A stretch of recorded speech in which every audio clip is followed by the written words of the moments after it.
and then we shall get started.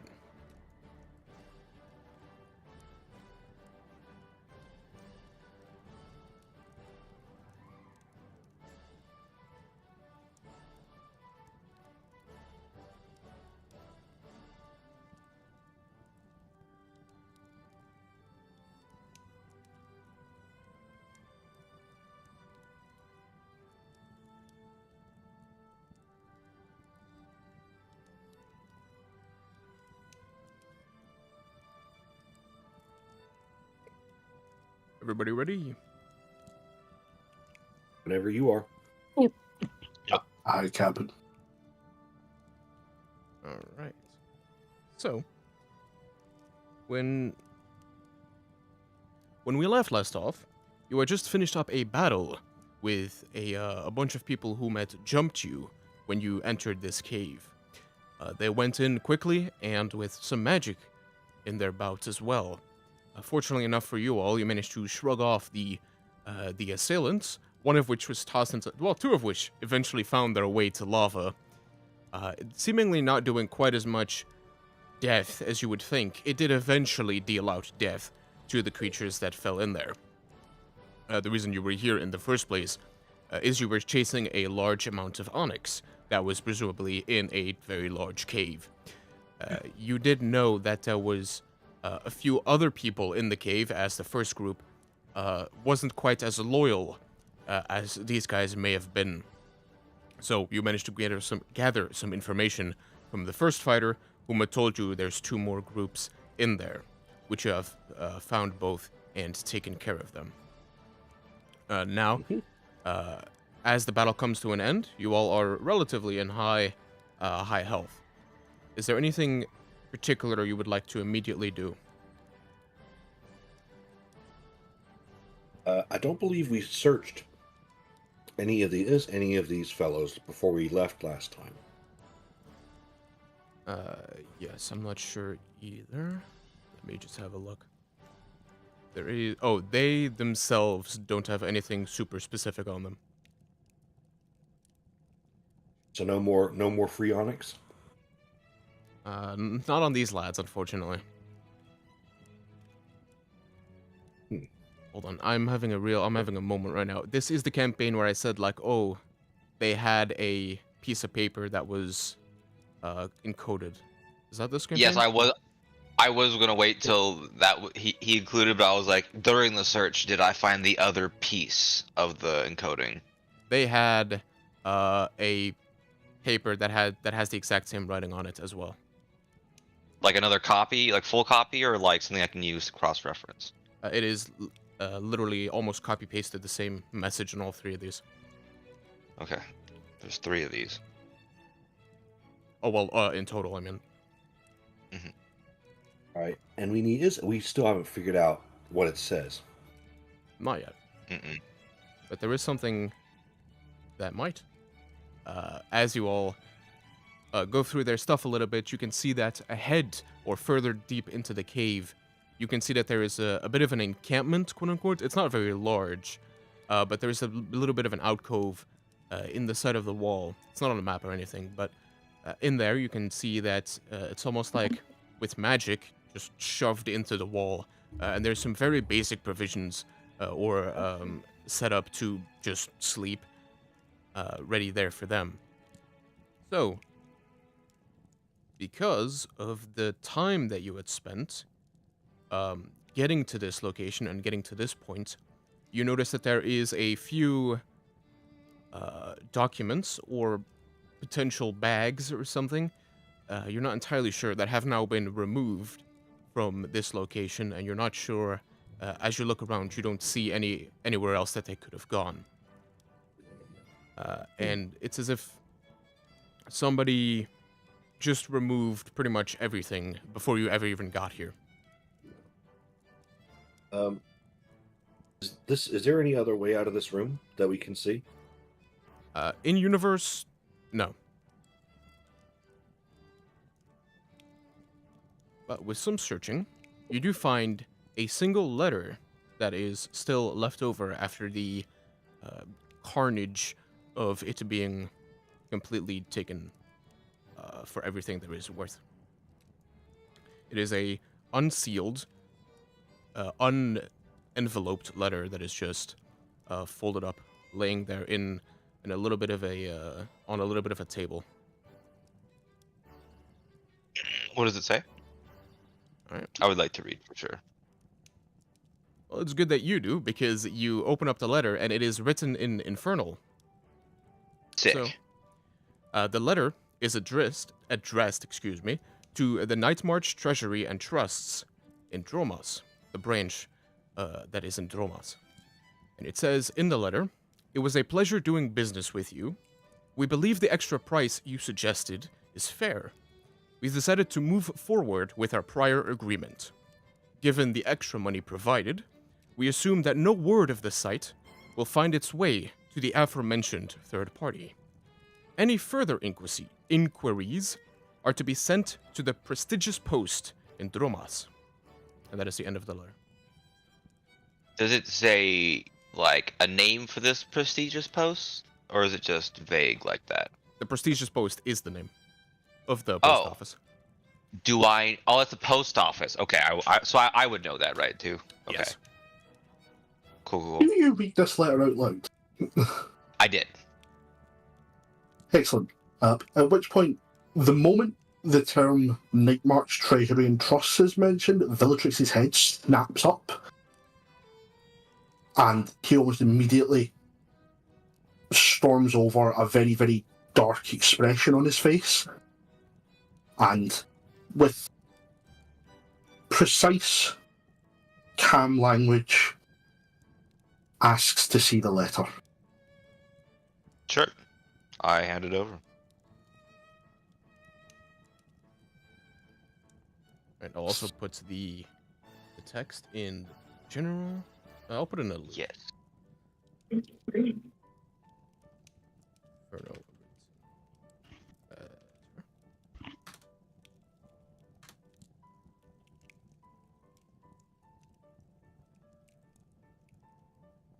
Code to the 0267.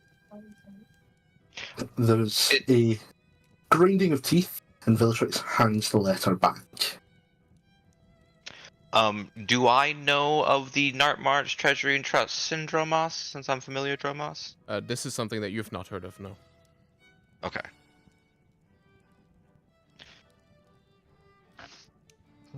On top of that, you do Well, also, everybody gets 100 gold as you find a bunch of sellables and such, and some gold as well that was stashed here in various like bags that were like sectioned off. So it's as if somebody could like just grab the bag and have a good amount of money to go somewhere. 500 total and 400 for you all.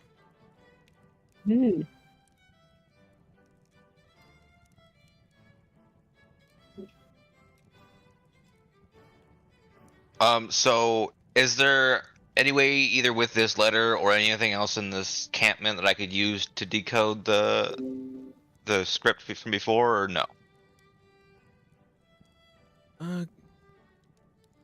Okay.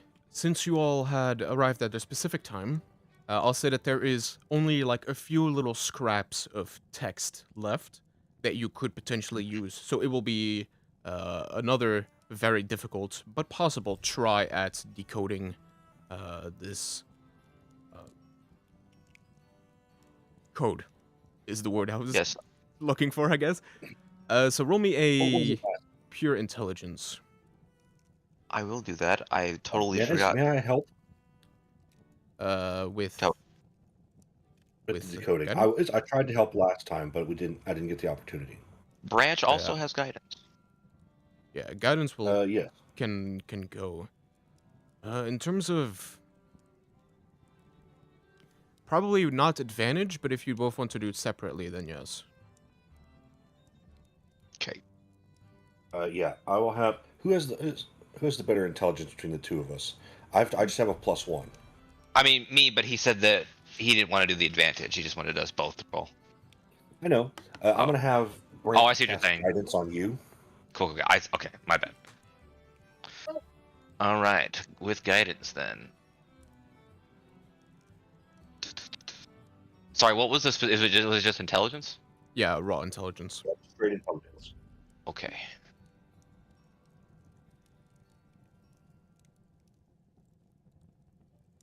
Oh no. Oof. I have a high intelligence. I just rolled really bad. The curse of the dice. How the dice crumbles. Oh man. Oh Jesus! Woof. Wow. I didn't do much better. You know, this Another sounds one- like something that would be best worked on at a table in the tavern over a couple glasses of ale, so we can take our time. You know? Yes, I am quite tired, frankly. I could use a bath, and I need to write a letter. All right. Read. Bath sounds good. All right. Would you all like to leave? I'd like to double check this cavern to see if there's any like nodules of onyx we can maybe dig out. But other I would than also like to help with that. All right. Either with advantage or both separately, roll me an investigation, please. I will do my Let's own make that roll this time. a perception, I meant. I might perception take is so much better. not for me. You take the advantage. Okay, I'll take advantage on a perception check. 25. Jesus Christ. All right. Oh, nat 20. Let's go. All right. I was thinking if they roll well, they'll find that extra nodule, but for the natural 20, come on now. We got to Hey, give that yo. 2, don't we? All right. Mhm. So you find two more ore veins of onyx. I do assume you would Okay, like to mine. Mm-hmm. I would like this. I'd like to pull this to dig those out of the wall for sure. All Would right. y'all mind helping me out? I'll turn to the rest of the group. Would someone mind helping me out with these? I can help. Please. All right. I dangle my skitty arms. All right. That Pickaxe for is you, a pickaxe for me, and we swing for the fences. a strength, right? Athletics. Oh, athletics. It's the other ones that plus Raw 4. says.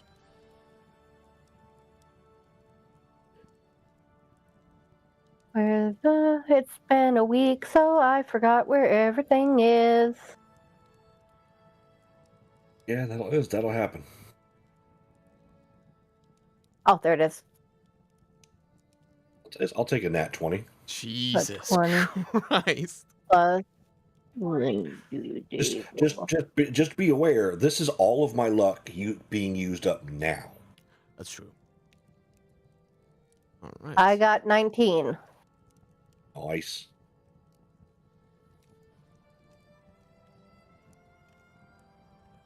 Oh nope, get rid of that. That is 140 gold pieces for Hurons. And write that down as well. GP. And for the other one, it is 775. it is 130. Wow. So a total 270. 900. Okay, so I'm looking at 905 gold pieces worth of onyx. We're almost at 1,000. Let's go. All right, we'll get rid of this. Is there like is there an actual like threshold we're trying to meet? Like what's the specific goal here? I'm still grasping the. Oh, I have that Think has not there is- been specified. Okay, Just Yeah, as I much assume- as you can get. gotcha.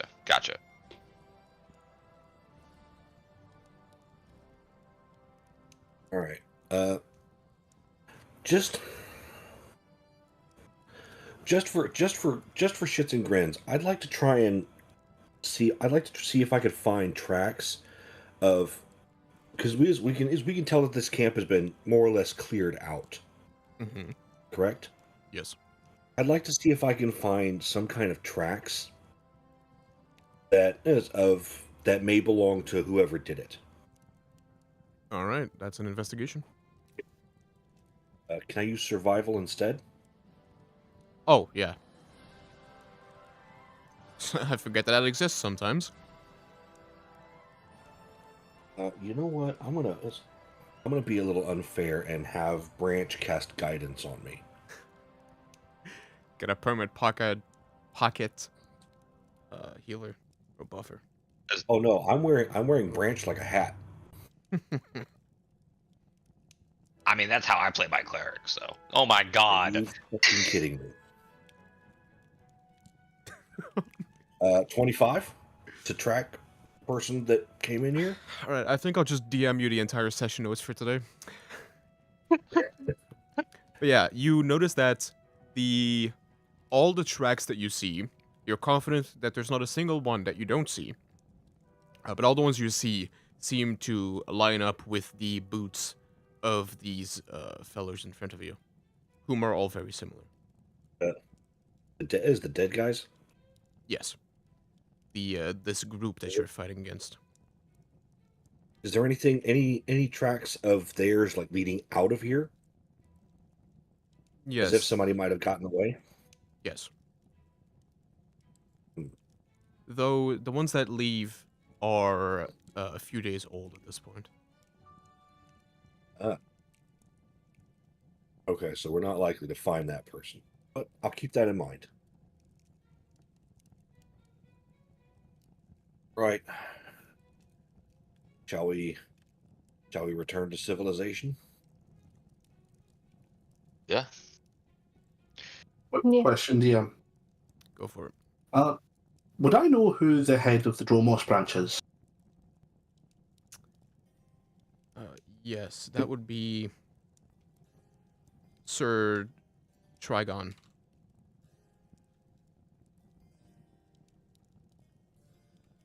Excellent. Adopted into the family or blood relation? Say that again? Adopted into the family or blood relation? This one would be... This one is adopted. Excellent.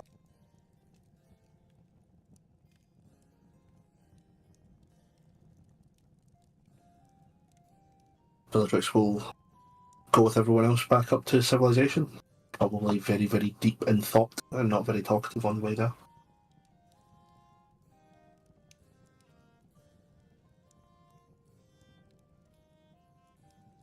Alright. All of you, since you've just headed down this very same cave, you managed to find your way back out relatively easily, avoiding any of the smoke inhalation or sulfur exposure or straight up lava that some of you see. And you eventually do manage to make your way back up to the surface at the sister volcano of the city of Thalamir.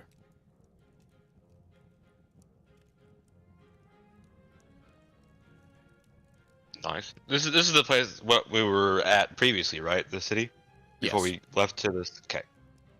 There is two volcanoes, pretty much right next to each other, though they're volcanoes, so it does take some walking. The second volcano, the sister volcano that you're currently at, has been entirely relegated to being a massive cave structure. It is not heavily used because it's quite dangerous, so anybody whom shows up ready to mine is basically just allowed in just at their own danger. And then the other volcano that is continuously spewing out a bunch of smoke into the air. For a fact know that it's not active because you've all been inside of it. But that is where all of the stone is basically carved out to make a giant city underground.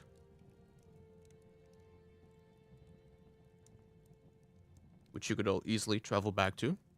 And as you get back to the proper volcano, you, with some digging around and some walking around, would probably find that on the third floor of this, on the third floor of this city, you would find that there is a not really unfinished, but just not spectacular looking, but functional underground system that you presume is for travel, as there is a large sort of a railway on the ground that has these red gemstones basically inserted into the tracks every like feet and a half, with a bunch of runes just across the iron part of the bars on the floor. But there's only one train that can go back and forth. There's only one train track, I mean to say. Do we know anything about where the train goes? After some looking about, it goes to a city called Tarnectus. Though you would eventually, with some further digging, you would find that that Tarnectus is the hub city for these trains, pretty much. That's why they originate. And this is just a branch that happens to go here. But if you go back to Tarnectus, then from there, you can go to all kinds of places, including a big city known as Dromas. And how far away is Dromos from here? It's By a train? good while. It's like not necessarily a country away, but it's like an international journey, pretty much.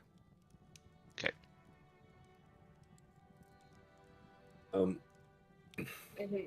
Is there some place we can stop for the night, to do maybe a little bit of to take a rest? Yes, sir.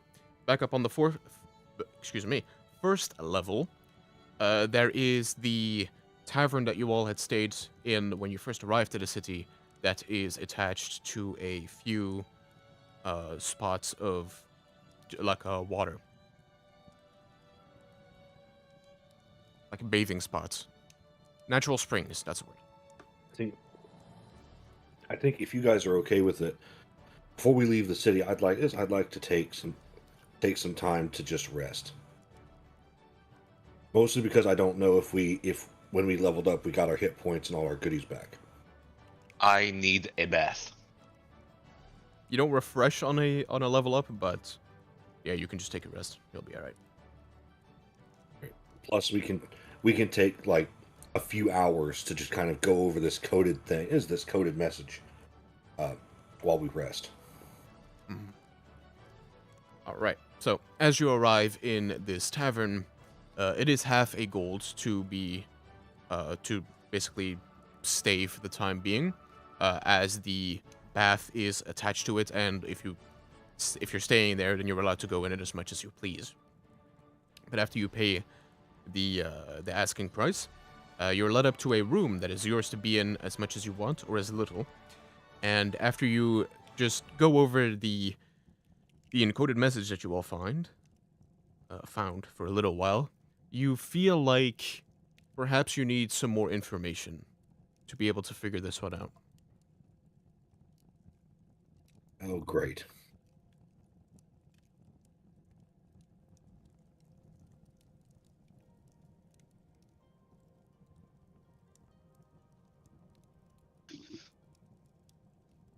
Anything else you all would like to do?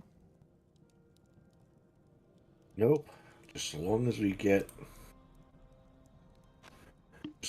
get all my points back and stuff. Yes, I forgot to definitively say it. And you all, eventually, after deliberating around this cipher for a little while, or what is yet to be a cipher, there is enough space for you all to sleep. And should you take a rotation of lookouts, then you'll notice that at a specific point in time, the city almost falls dead quiet, as a lot of the occupation here is a lot of cold-blooded creatures, and they sleep a lot. So the second that it's nighttime for them, everything comes to a dead quiet halt. And you successfully sleep for 8 hours, and all your stuff comes back. Yeah. I'll tell you this, I'll probably take some time during the night to play my I don't know the exact way to pronounce it, but a Queen or something like that. It's a lap guitar kind of thing. Right. The one that you like spin with the handle? No. Think like the Chinese. It's the Chinese thing that you put on the little table and you pick at. Oh, like with that you can hold with like your thumbs. No, Huh? You know what? It's fine. look it up. Okay, you said it was what? Guqin. Oh, oh, right. I have seen that one before. Very nice. As you're playing this through the night, you mean, or at nighttime? Not all night. I probably just take a little bit of time to play. All right. What you feel There's like also just borders on a noise complaint. You have some time to yourself and play your instrument. before the end of the night. There's also I would like to request the innkeeper to send a letter for me. All right. There is a postal service that you can go to. Sick. I will do that then.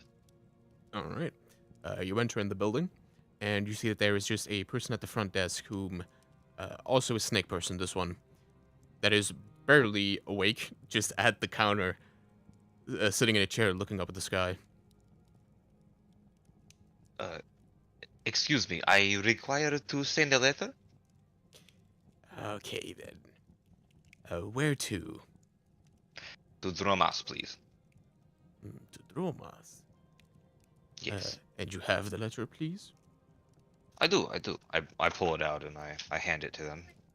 All right. Thank you very much. It's Just a sealed postal with- service? Yes. The stamp will find its way. Ah, very good, sir. That would be a gold, please. Of course. I pay that. I pay 2 gold. Ooh, thank you. And then they grab the letter and move over to like a place where there's a bunch of like baskets, or not baskets, just like a holding place, and they put the letter in a box that is labeled Dromas. Sick. Did you want me to tell you what the letter says? You want me to like send it to you, or Yeah, you can DM me it.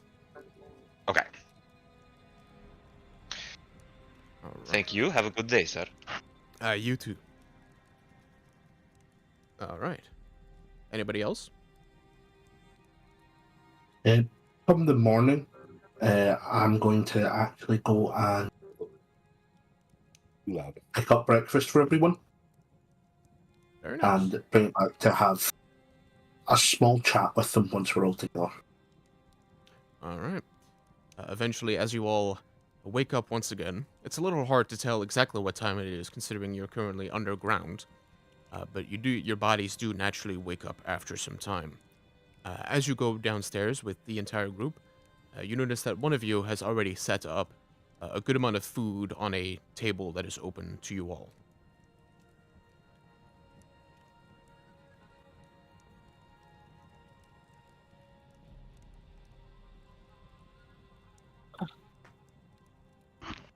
Yeah, I'm eating. Thank you. Right. Time to warn you all of a bit of danger. From the letter, it looks like our next stop is going to be Dromos. And that means going and visiting my cousin Trigon. Family matters are rarely uncomplicated. Aye. I'm telling you this right now. Don't trust a damn word out of their mouths. Any of them. Nightmarch Treasury and Trust, doesn't matter how good a face they put on it.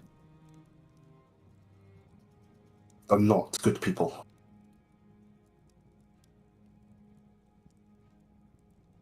I don't know how far I can get us in. I don't know whether or not my father's given out any commands, but I may be able to talk our way at least partially into the building.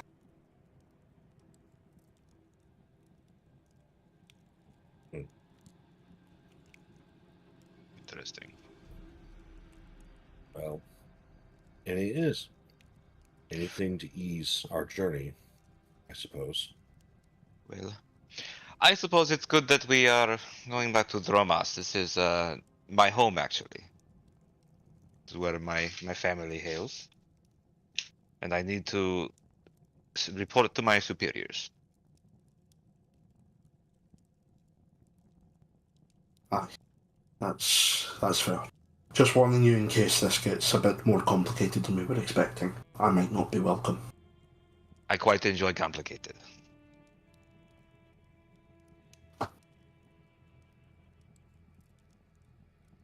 Right.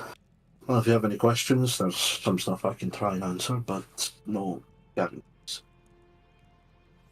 Frankly, we all have our secrets. I will not ask. But you tell, I will listen. I appreciate that, but it's easier said than done.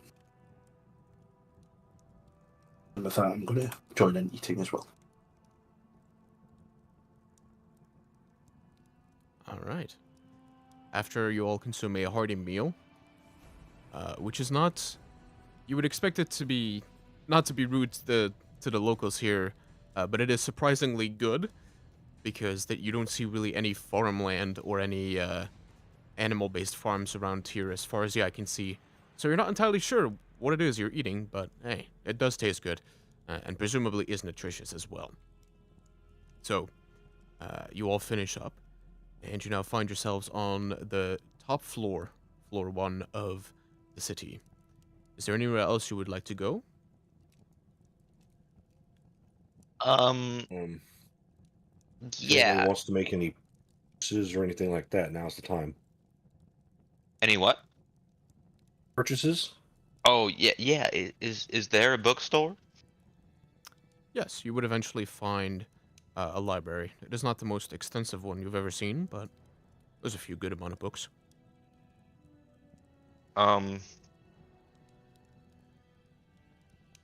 Well, so what of the main quest does my character really know of right now? So I want to do some kind of research, but I want to know what kind of research I need to do. Right. I believe they had all told you that they had a dream where they were contacted by a standalone voice as they slept. They found themselves in a dark void and were basically told to prepare for a creature of ancient evil known as Dragtail, the Twisted One. And they were all told specific parts, as in like more personal parts to them. But in general, it's said to collect as much onyx as humanly possible, for it may be used for weapon, to be made into weapons. The gemstone, because it was the only thing said to be able to actually pierce the scales of Dragtail, whom is a creature that strengthened himself with the power of dragons, pretty much. What was the name again? Dragtail. The Dragtail. Okay. The party had also figured out. I believe that's both parties, but I may be about to spoil, but I don't think so. That a secondary name to him was Vasiliaris. Okay, well, Yeah, we hit that on a piece of paper. Okay. Can you spell that out for me real quick? Or is it somewhere? Yeah, it is somewhere. Let me. Oh, there it is. I will just drop it again in general.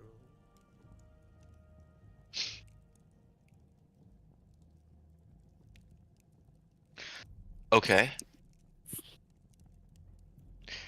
Well, dang. There's multiple things I want to research now, but I'm gonna stick with just one because that makes sense. I guess I want to research this Dractails, but like knowing also Vasiliaris because I know that's his name through what they told me. All right. So I like just get some fucking information. All right. So after going up and down the halls of this hero library, looking for any mentions of Dractail or Vasiliaris, or a person whom strengthens themselves with the power of dragons, you don't really find anything that you think is related. There's a lot of legends about just random things, random creatures that seem semi-relevant, or semi-similar, but not quite relevant to this case in particular. Seems to be an Um, old thing that you're dealing with. since I can't find much there, would I be able to try and find like what kind of magical properties onyx might have? Is it with this? I mean, it sounds like this isn't much of a sciencey Mm. place, but Okay, for that one, roll me an investigation if you'd like. okay, I can do that. If I may, while he's doing some research, I'd like to head back to the guy we bought potions from before we went into the volcano and see if he has a few more healing potions. There's not a Oh. chance in hell I'm gonna remember the voice I gave this one, but you once again enter the druid's shop that you had been in before, and they welcome you back in. Oh, hello, welcome back. And they Oh offer- man, I forgot the druid's name. So It is good day, Madam Druid. I had hoped that perhaps I could procure an extra healing potion, or perhaps two, from you. I believe Viserys is the name of this one. Viserys. Yes. Viserys. And Viserys says, 2 healing potions of the, not to be rude, but I believe the lowest caliber, yes? If you have something better, I do have a little bit of money that I can spend on it. All right. I have, I believe it's greater is the next step up, yeah? Yes. I happen to have 2 greater healing potions, mate. I was technically gonna save them for myself, in case anything ever happened again, but I'd be happy to sell them to you all. Perhaps I could just buy one of them. Allow you to keep one for emergencies. Well, I could get started on another batch if that's your worry. How much would you want for them? It will, a typical creator healing potion goes for 100 gold, but of course, since you all saved me, however, I do have a store to run eventually, so I would be asking 80 gold pieces for that one, and 40 for a regular.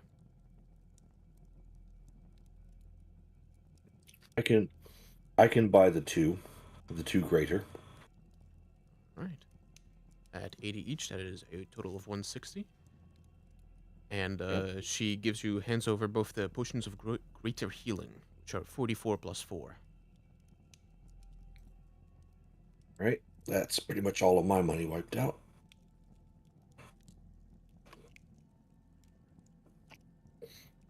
And what was the total on the investigation? 13. Wasn't a good roll. There's legends about all kinds of minerals that are, in some way, shape, or form, have some kind of magical pizzazz to them. Not entirely sure that there is any overarching thing. You don't find anything particular about what specific type of magic is associated with onyx or any of the gemstones, really. Okay. Hopefully, Dromas library will be better.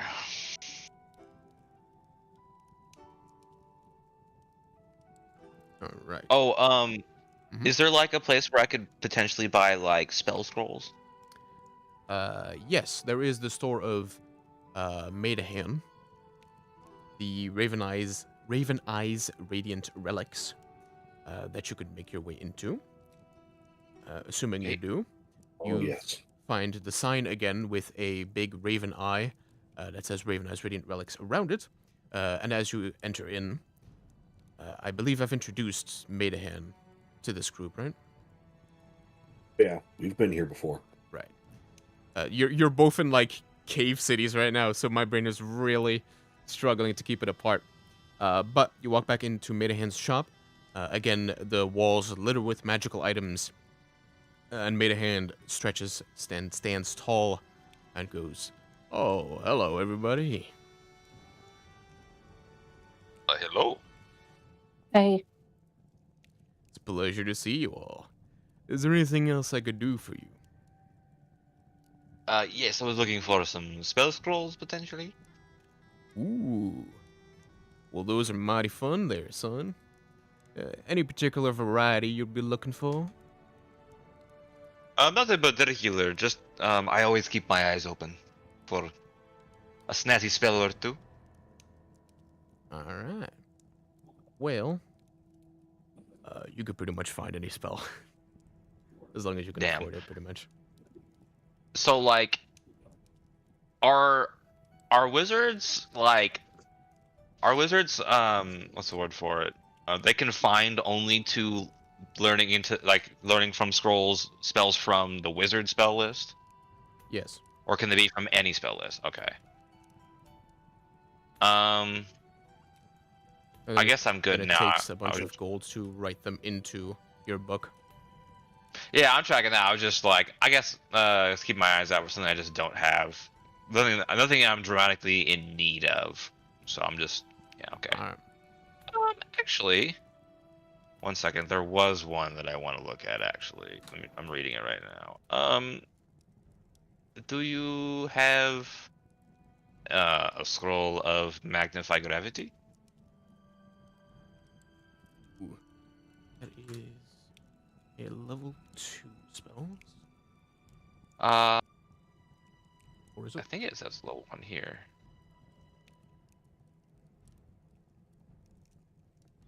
Yeah, it's a level Oh, yeah. 1 Dunamancy spell. Right, it doesn't. Oh, there it is. First level. Jesus, I'm blind. First level, that makes it a.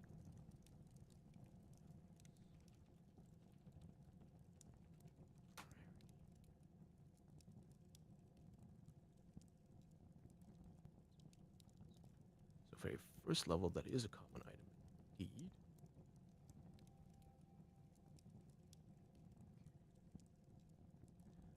Alright, and he pulls out a spell scroll and he hands it over or puts it on the table. Well, wouldn't you know it, I just happened to have made one of them. Magnify gravity is a rather unknown spell, but I like to sell it for just a regular price. Considering that it's a first level spell, that would be a total of 200 gold pieces. Okay. For now, I was just trying to get a gauge on your stock. But the good chance I will come back for that. But for sure, what I need incense, and I need what is it? Incense, And paper, I'm pretty sure. charcoal. Wait, uh, 10 gold pieces worth of charcoal, incense, and herbs. Okay, yeah. So 10 gold. Yeah, I need 10 gold. I think it just incense. I think it's ore. I mean, this is for find familiar. Yeah, it's just the gold is actually what matters. And Okay. as you start saying the very ingredients, there's a little gleam of recognition in his eyes, and he just waves his hand for you to follow him. And as you do, his workshop, or assuming you do, you see that his workshop, where he actually works, there's a large table with just racks and racks and racks of things. And he has these gargantuan baskets full of just the exact same material from bottom to top. And he just kind of like scoops out a bunch and drops it on the table in front of you for however much Oh, gold you wish. I'm gonna buy like 30 gold worth of incense, I think, Go for it. and just keep that because I'm probably gonna run in the situation a lot where I have to change him. So A small I'm gonna do shaving that. off the pile that you see. there was one more thing. It was I think it was what we were just talking about. Oh yeah, the paper, pen and paper.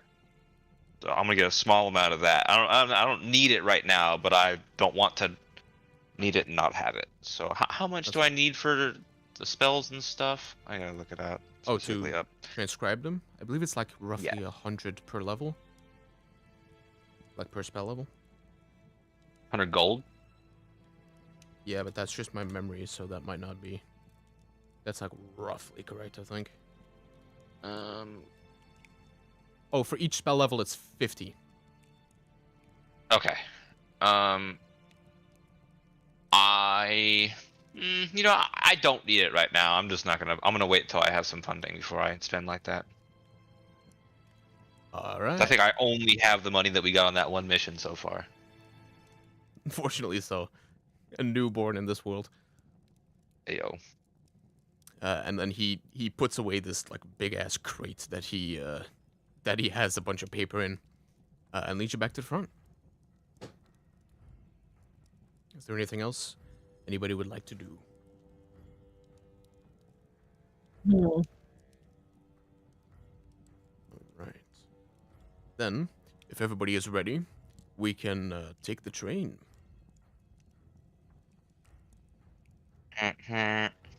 All right. So, as you all move back down to the third level of the city, there's this large cave that is cut out at the bottom here. And it is done without any sense of beauty or there's no calligraphy, there's nothing. It's just pure cut out of the walls, perfectly pragmatic. But when the train itself arrives, you notice that it is a thing of beauty indeed. It is a very large train that is perfectly geometric. Every single cart is like exactly the same size, and they are made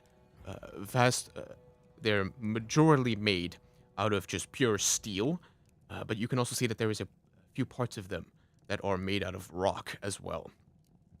And the calligraphy on the sides of these ones are these very big and bold sort of calligraphy that is on the side. These art pieces that really capture the eye and stand out. You would definitely recognize this as a dwarven construction.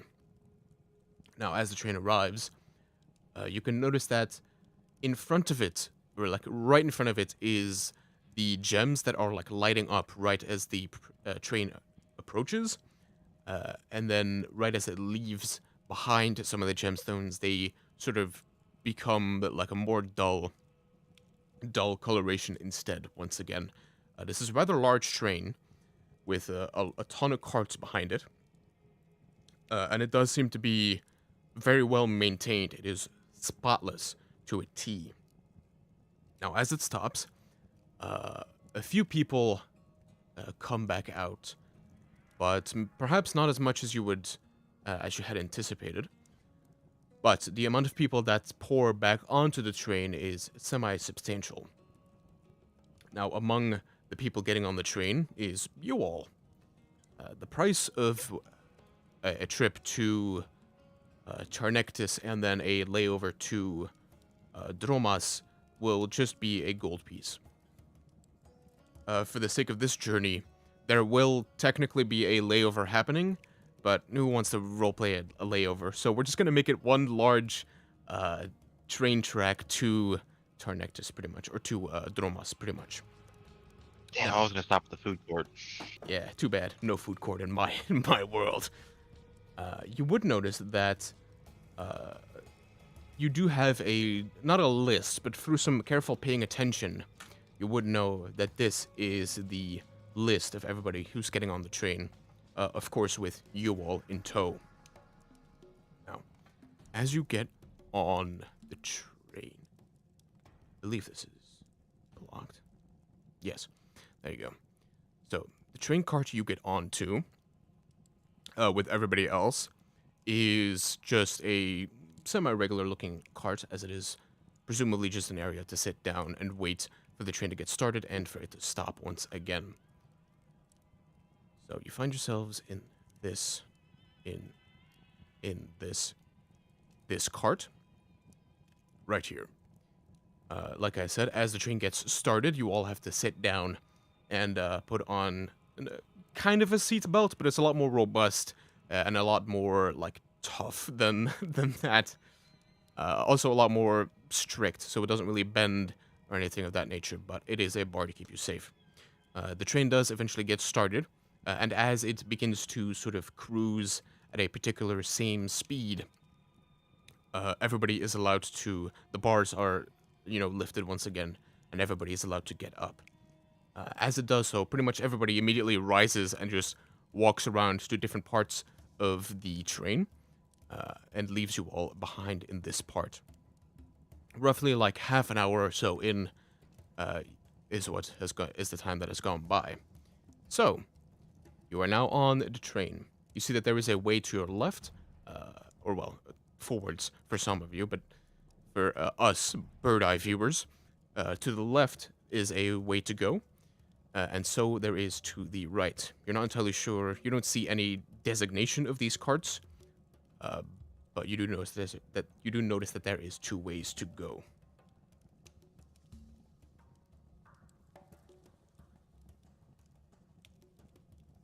Is there any way in particular that you would like to explore first? Not really. Fair enough. Honestly, I think Huron will just be in his seat, meditating, just kind of waiting for it to be over. All right. Give me 1 second. I'll walk around.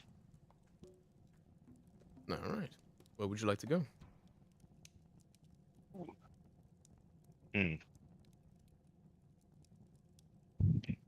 Bingo. Has anyone else want to walk around, or is it just me walking around? I walk around too. All right. Send it. Left or right, lads? Got the wrong window open.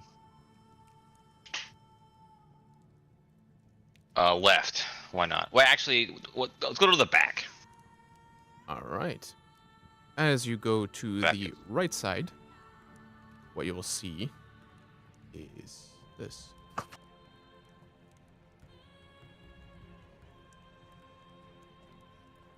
You notice that there are 2 people sitting in this room. This is considered the eatery. Just a place to sit down and have some food. Now, the people you see inside of it, you see a gentleman, whom you presume to be the chef as he is wearing such clothing, is sitting down at a bench. He is currently eating from a bowl of soup and is having a gentle conversation with whom you presume to be a good friend of his, whom he calls Devi. This person you would recognize as Devion. And Devion is similarly just tending to the table and then having a conversation with his buddy, the chef.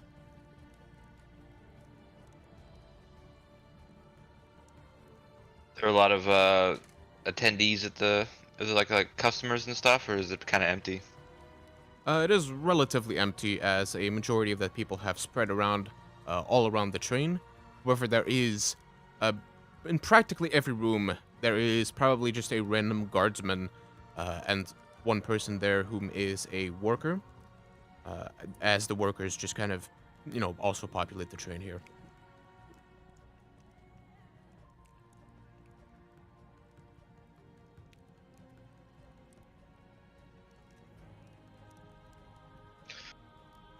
I mean, I'm down to.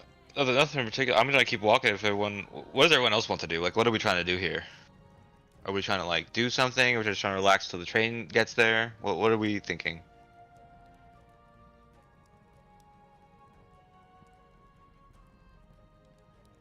I thought we were just on a train headed to another city. So I don't think we have any objective specifically here on the train. Oh yeah, we could just chill there.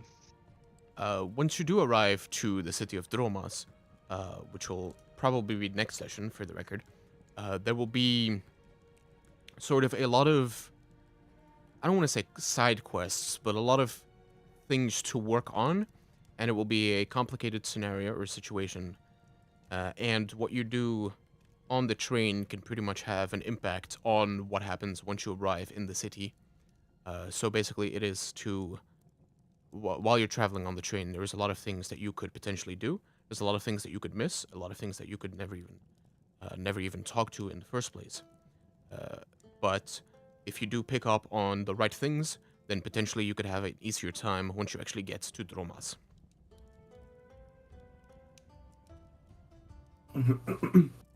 I mean, I just, honestly, I do not know most of you very well.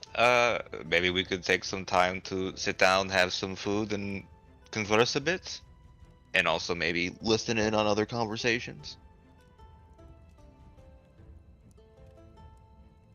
All Does right. this appease you all? Mm-hmm. It depends. Does the eatery have an extra large chair? Well, the ones in the corner seem to be pretty relatively sturdy. We will request 2 chairs. If you do ask Devion, then he will very happily pull out a chair that is exactly or very similar to the one that the chef is currently sitting on out from the back. And he goes, "Oh, of course. Here you go, big fella." And he hands you a chair. Sure. If we want to talk about ourselves, that's fine. Yeah, I mean, it was also a way because I kind of want to try and listen in on conversations like happening around us, but I was like at the same time, like, what do we have to talk about? We haven't talked at all yet. Like, none of us really know each other. So, I think the only people that know each other is like you and the guy that isn't here right now, technically. So, I don't know, we could probably just talk about ourselves just a little bit, just like some basic stuff if you wanted. To be honest, I don't think anybody knows anybody really in this group. Okay. Sick. Yeah. Sure. Before everybody got literally called to action, none of the characters had known each other prior to that. Mm-hmm. All right. Well, I guess we'll pull up to a chair and order some. We'll order some food from I guess whoever the waitress is or the chef, I guess. All right. You could ask Devi himself, and he asks a separate person to go into the kitchen, and he runs off to the right here, and prepare you all a meal, which is complimentary of the experience in a whole. So he comes out back again with a platter of all kinds of. There's a few meats and some cheeses that are prepared for you all, and a plate is put in front of every member of your party. And as you're listening, or as you're sitting next to Devi and the chef is constantly seemingly trying to solve a riddle of some kind, and he is failing completely. He keeps giving out an answer with hope in his eyes, only for Devi to go, "Nope, wrong again, old friend." And they're going back and forth. Does he speak the riddle? He doesn't say it out loud, but you could ask him. I'll ask him. He goes, Riddles are good. we have new competitors then, eh? Well, maybe you'll lose this one, chef. Here is the riddle for you all. He goes, what has towns without people, forests without trees, and rivers without water? I don't even wait for him to finish speaking. A map. Ah. It is such a shame when somebody knows the riddle's answer already. Well, since you did so good, let me get you some of the special stuff, huh?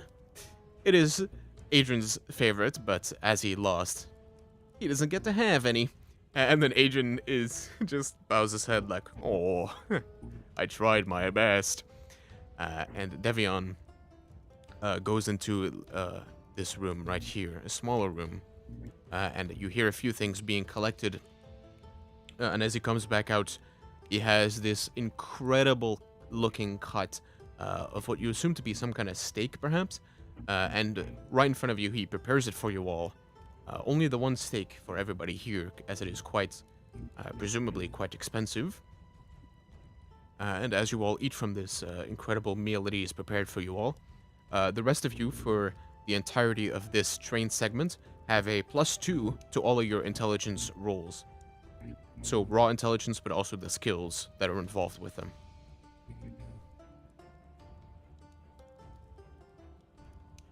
I'm sorry, can you repeat that? I'm so sorry. He prepares a special meal for you all, and this hearty meal fills you up with a lot of energy, and all of you, for the rest of this train segment, have a +2 bonus on top of what you already have for all intelligence checks, meaning the raw Interesting. intelligence Oh, and the intelligence variance. Okay. Yes. And then Devion and the chef continue talking about just old times, regular friend stuff.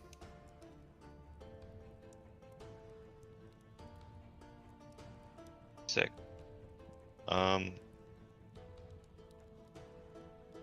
Well, I guess we should probably talk about ourselves a little bit. I can start with myself. As you all know, my name is Rasfotia Solaris, but Raz for short. I hail from Dromas. I am from a lower echelon noble house. I am of higher learning.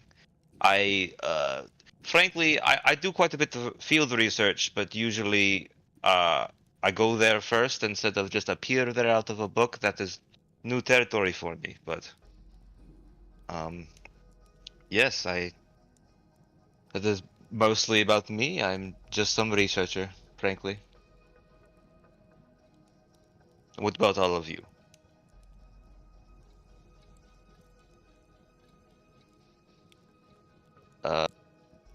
I will pick one of you at random.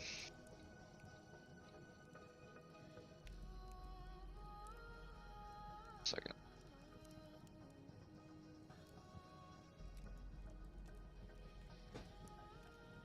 I look to the other tiefling. So, you're from Dromas, or you know of someone from Dromas?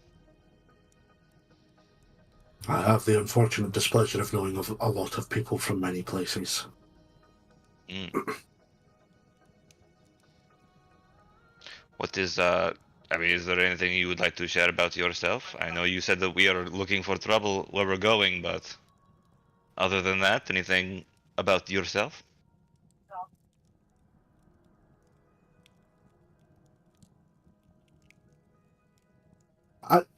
At that, there's a strange kind of look of panic in Ville's eyes.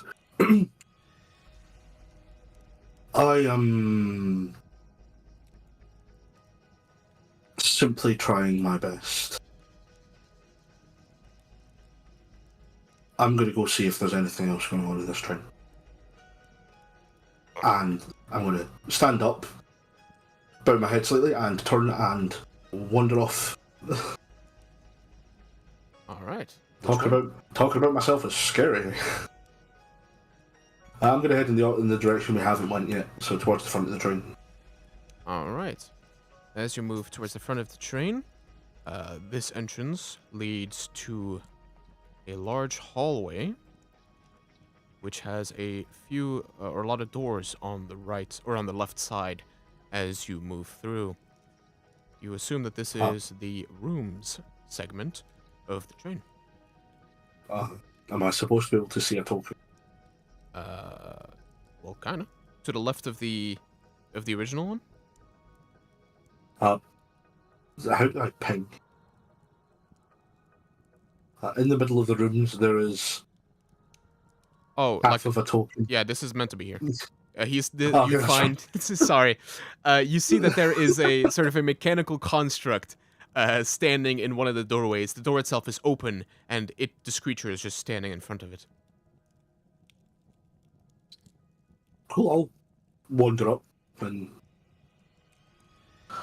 have a look at it. All right. As you move closer to this thing here, you will basically, or if you, actually, you'll notice that it is just kind of standing there, blank-eyed, even though it doesn't really have eyes that you can see, but it is just staring forward with no attention paid to you in the slightest. Can I look in the doorway around it, or is it completely blocking the doorway? In terms of walking around it, it is completely blocking the doorway, but you can see that past it is basically a neat-looking room that does still look lived in, though. So there is at least somebody staying here, but you don't think it's this thing.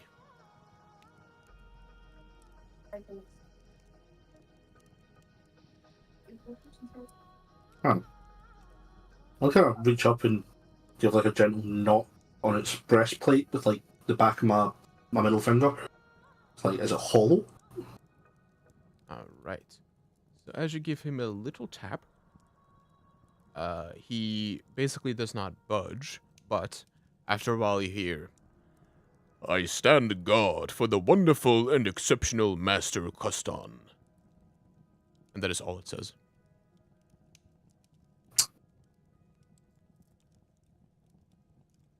Where is he?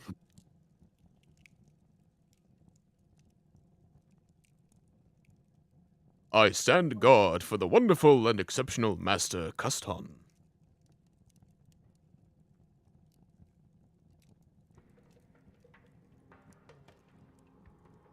I am here to speak with your master.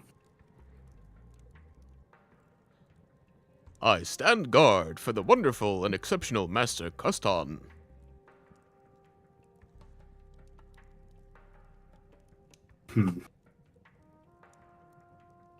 Go back to the others, I will think on this. All right. You can make your way back to everybody else.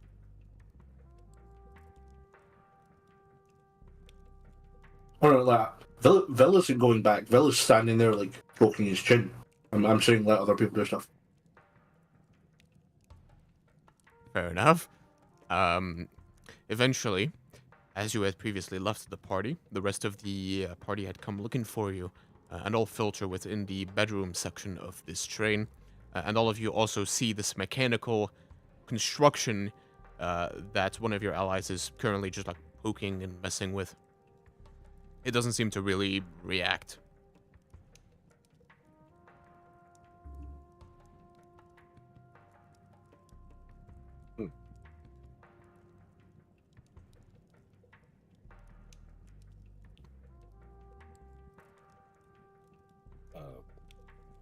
Okay, I guess since nobody's going to say anything, I'll just...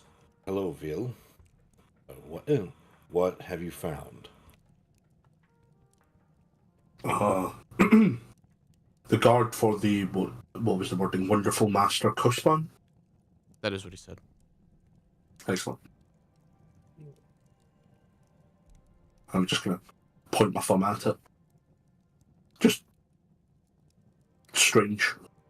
It doesn't seem to want to move. Can't see anyone in the room behind it. And I'm not in the habit of attacking random mechanical constructions. Not yet, anyway. Odd to find a mechanical man on a train. All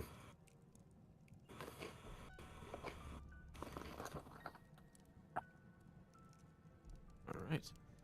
As you think about this, you do see that there is to your left, there's a few more wagons, a bunch of train wagons to the left and to the right. Oh, dear. Oh. Perhaps internet is dying. There we go. All right. So you will know that there is a bunch of carts still left to the left side and the right. Yeah. Oh, okay. There are a few. Yes. I have decided to start revealing these names to you.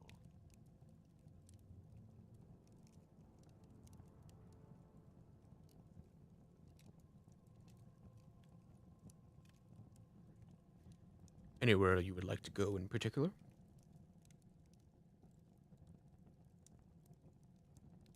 I mean, the question marks spark my curiosity. Right. But Huron doesn't really. He's not much of a trains person. I honestly feel like he would just, if we're not doing anything, he would probably just return to his seat. All right. Unless somebody needs him for something. All right, heard.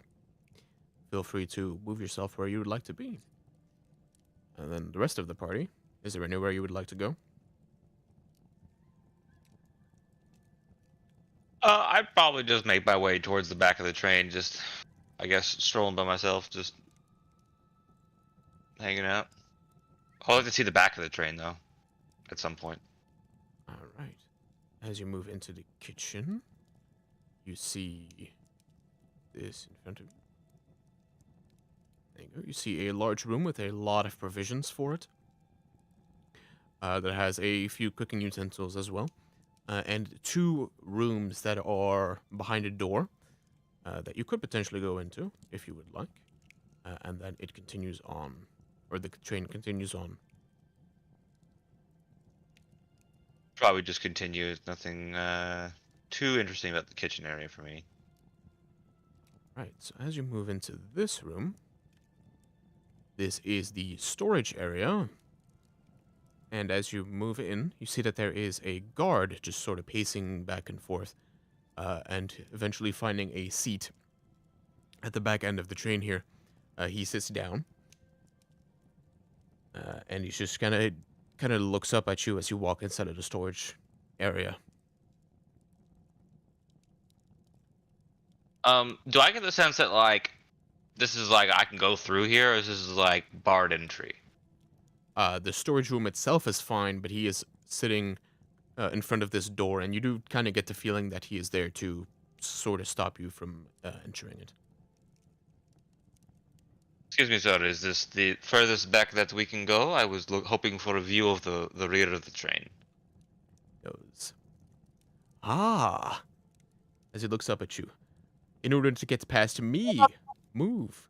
Your intelligence to me you must prove. You shall beat me, and my riddles 3. Yeah, I'm fucking with you, dude. Nah, you're not allowed through. Oh, okay. It seemed out of character, so I just okay. Anyways, I suppose I'll just I'll walk away. Like, haha. Let me restart my computer. Well, I don't want to try and force my way through, so I think I'll give up on that task.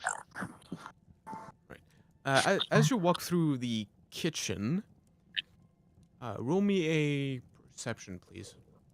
Actually, what's your passive? 12. Never mind. Not high, yeah, not high. All right. Perception roll. Oh, I Now was 20. I feel so bad. You know what? We'll go with the 20. That's fine. All right. Oh, then I'm supposed to roll that?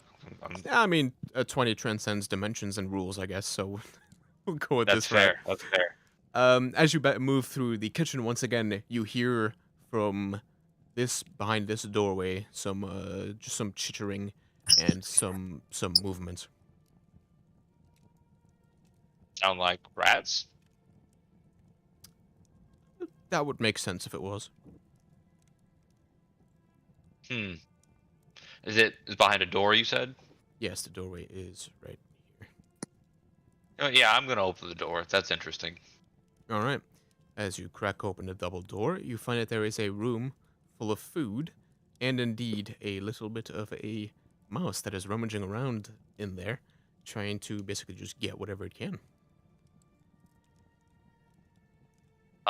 Can I? That's gonna be kind of weird. Can I bring out my weasel and see if the weasel can catch the rat? Is that a thing? Weasels can catch rats, right? Probably.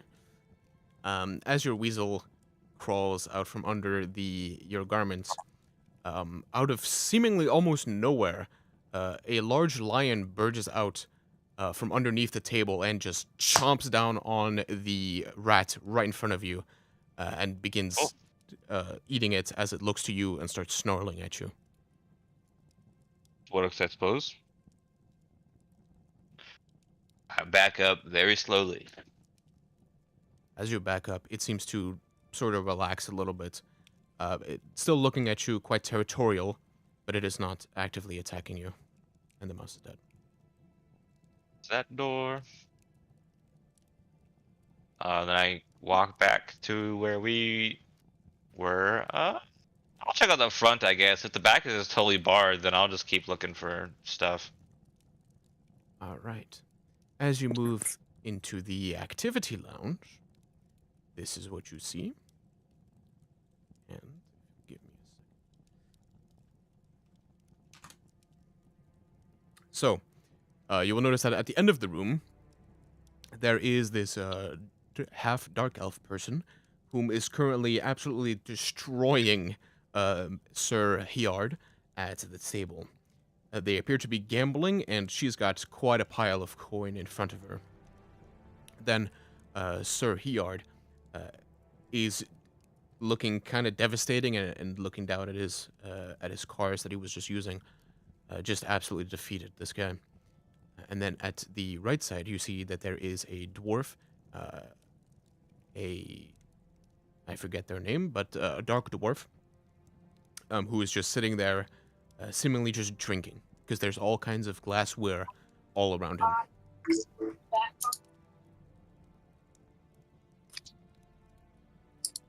One second, I want to look up something briefly. Go for it. How far away? Yeah, so okay, so they're gambling. I just want to kind of watch the game for a second, see how it's going. So one person's getting kind of stomped, you said? Yes, Mrs. Riwoon has taken a lot of gold from Hiard, and he is seemingly getting frustrated because, as if he's consistently had a streak of bad luck.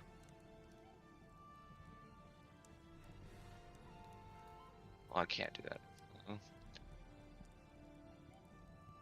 I'm not really. I don't have enough gold to be gambling, so I think I'll just not do that. Did anyone else want to gamble?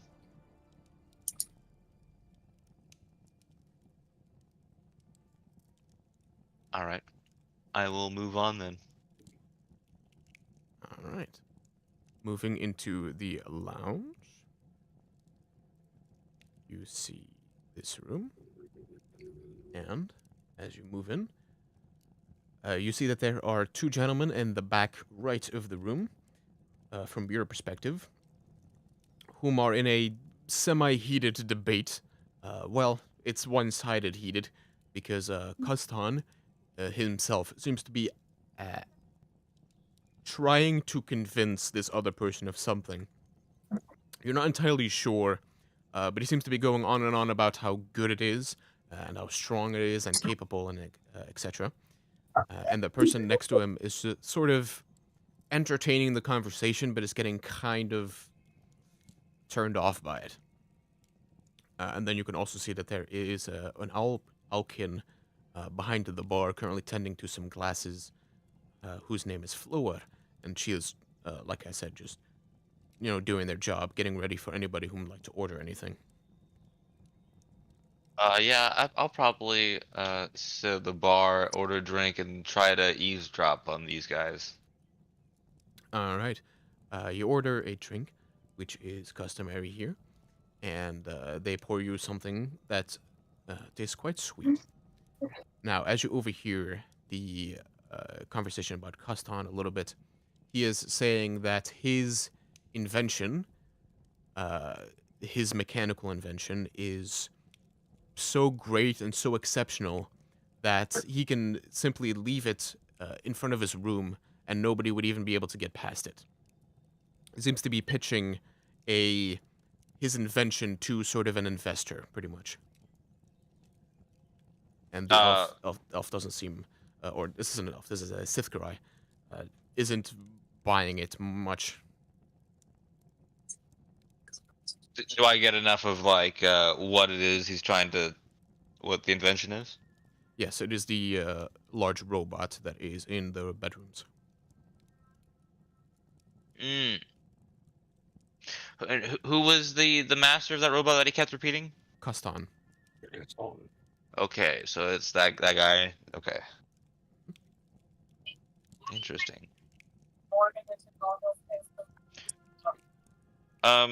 I guess I will go tell Vil, hey, the master of that guy is at the bar right now. It's the robot you were trying to talk to. Fair enough. But I would go back to my drink after relaying that. All right. So the other guy just doesn't want to buy? What does he explain? His like any complaints or anything? Like He doesn't seem reasons to why he be doesn't like. saying anything in particular, but he seems to be turned off by like if a salesman comes at you with such vigor and such like non-professionalism, that's really what seems to be ticking off Sir Dredomir here. It's not necessarily the invention, just sort of this person he's dealing with.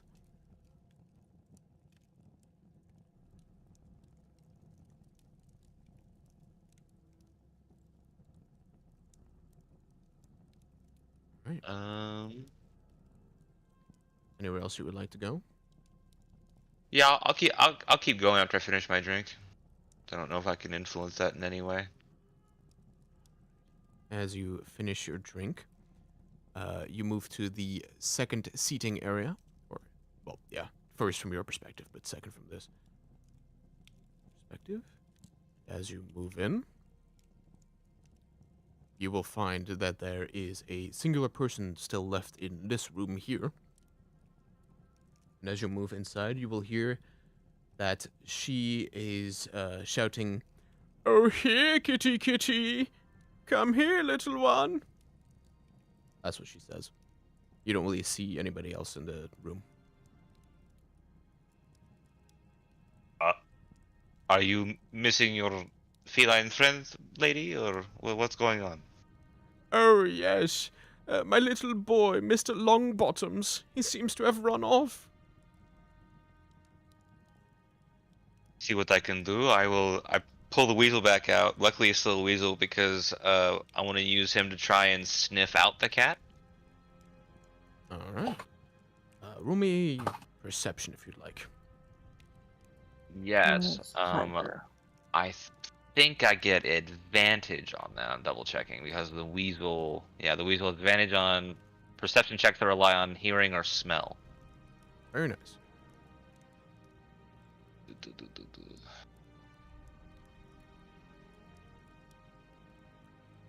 Man, That's Man. rough.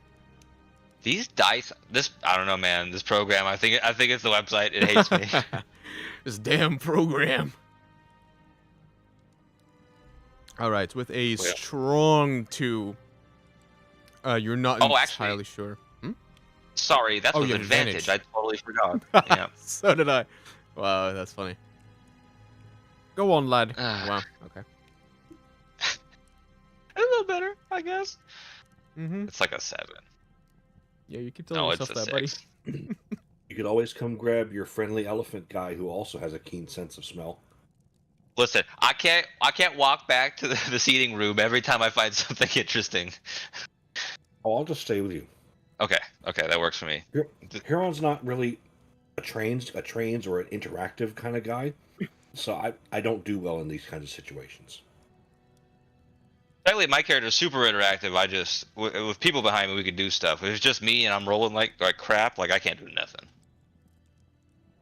But yeah, would you mind helping me find this cat? I seem to be incapable right now. Right. Oop. Sorry about that, Roz. Sure. Absolutely. I grab Ross and I'm tossing him out of the room. Well, I kind of did that with my own token. He's hidden in a black space somewhere, and I don't know how to get to him. Oh. Hold on. Oh, Ross's characters? Wait, I don't see him either. No, it's mine. Right, but I No, don't, it's I mine. don't see you. Did you control Z Like I said, yourself he's- back? What? Oh, you're... Oh, that Oh, there you go. that does a Well, does yeah. do a thing. Okay. It undoes, buddy. Da-da-da-da-da-da-da. All right. You could roll a perception as well if you'd like. And because of keen smell,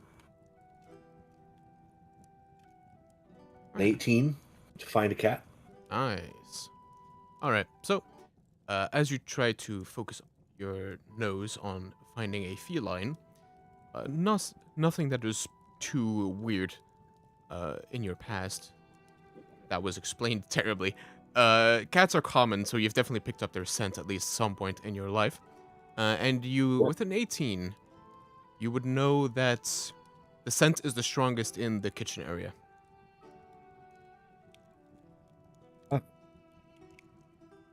Uh, Okay, so we'll just track that down to the kitchen.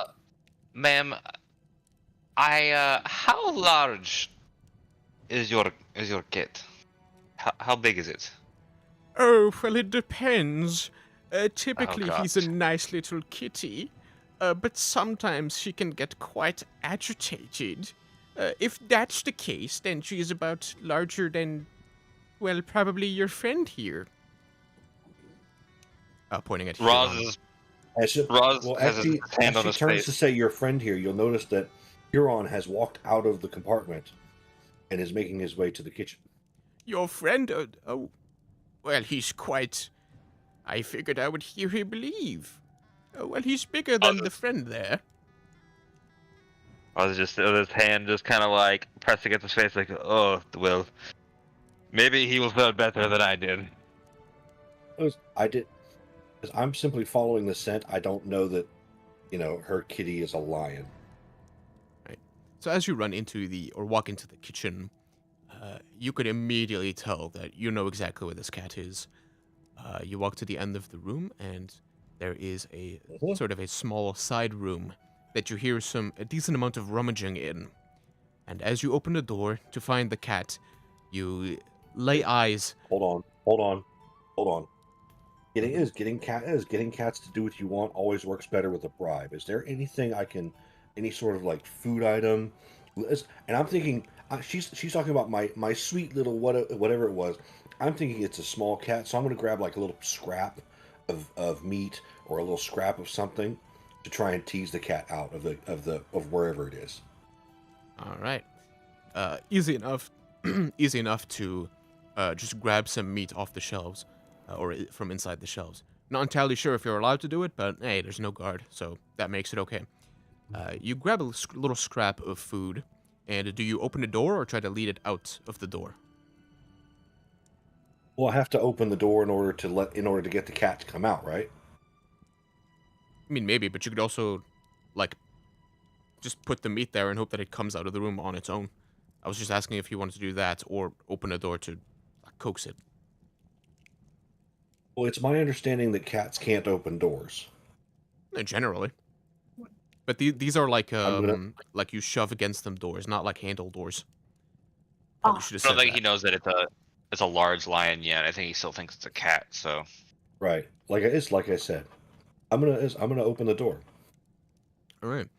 You open the door to find the little cat that you're looking for, and you lay eyes upon a fully grown, mangy-looking lion that has blood all over its mouth, and it looks up at you and shows you its teeth.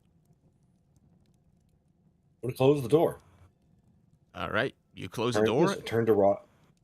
Go I'm ahead. gonna turn to Roz and say, I believe the nice lady's cat may be dead. I wish it were that simple. I wish. Unfortunately, I think that is her cat. So Roz kind of look at you and blink a little bit. I fear you may need quite a bit more meat.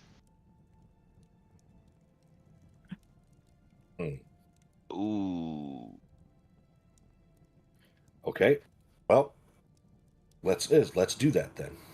I have grab- an idea. A couple of ideas. Ooh. Did you have something before I give my idea? No, by all means. Hit me with the good stuff. Yes, I have two ideas. One, I could use minor illusion to make a mouse scurry towards his mama, or I could also use my weasel to draw him towards the cart where she is. And I'm assuming that he will calm down once he's close to his mom. Yeah, I hope so. but if he goes crazy, you might need to grab him because you're bigger than I am. But Yes, that is true. but You know what? Let's. I'm just wondering if I do wonder if minor illusion I think is only. It's not. It probably wouldn't have scent. I almost wonder if the lion wouldn't follow it. You know what? would It's find fine. familiar though, because it's a creature. fey entity. Yeah. It's fine. You know what? We can tie a stake to your weasel I was thinking that too. and hope that the weasel runs fast enough. I like how we thought that at the same time, and I love it. Let's do that. All right. You know what? Xavier. There's gotta be some twine or something in this kitchen. I'll grab some of that. Like a nice big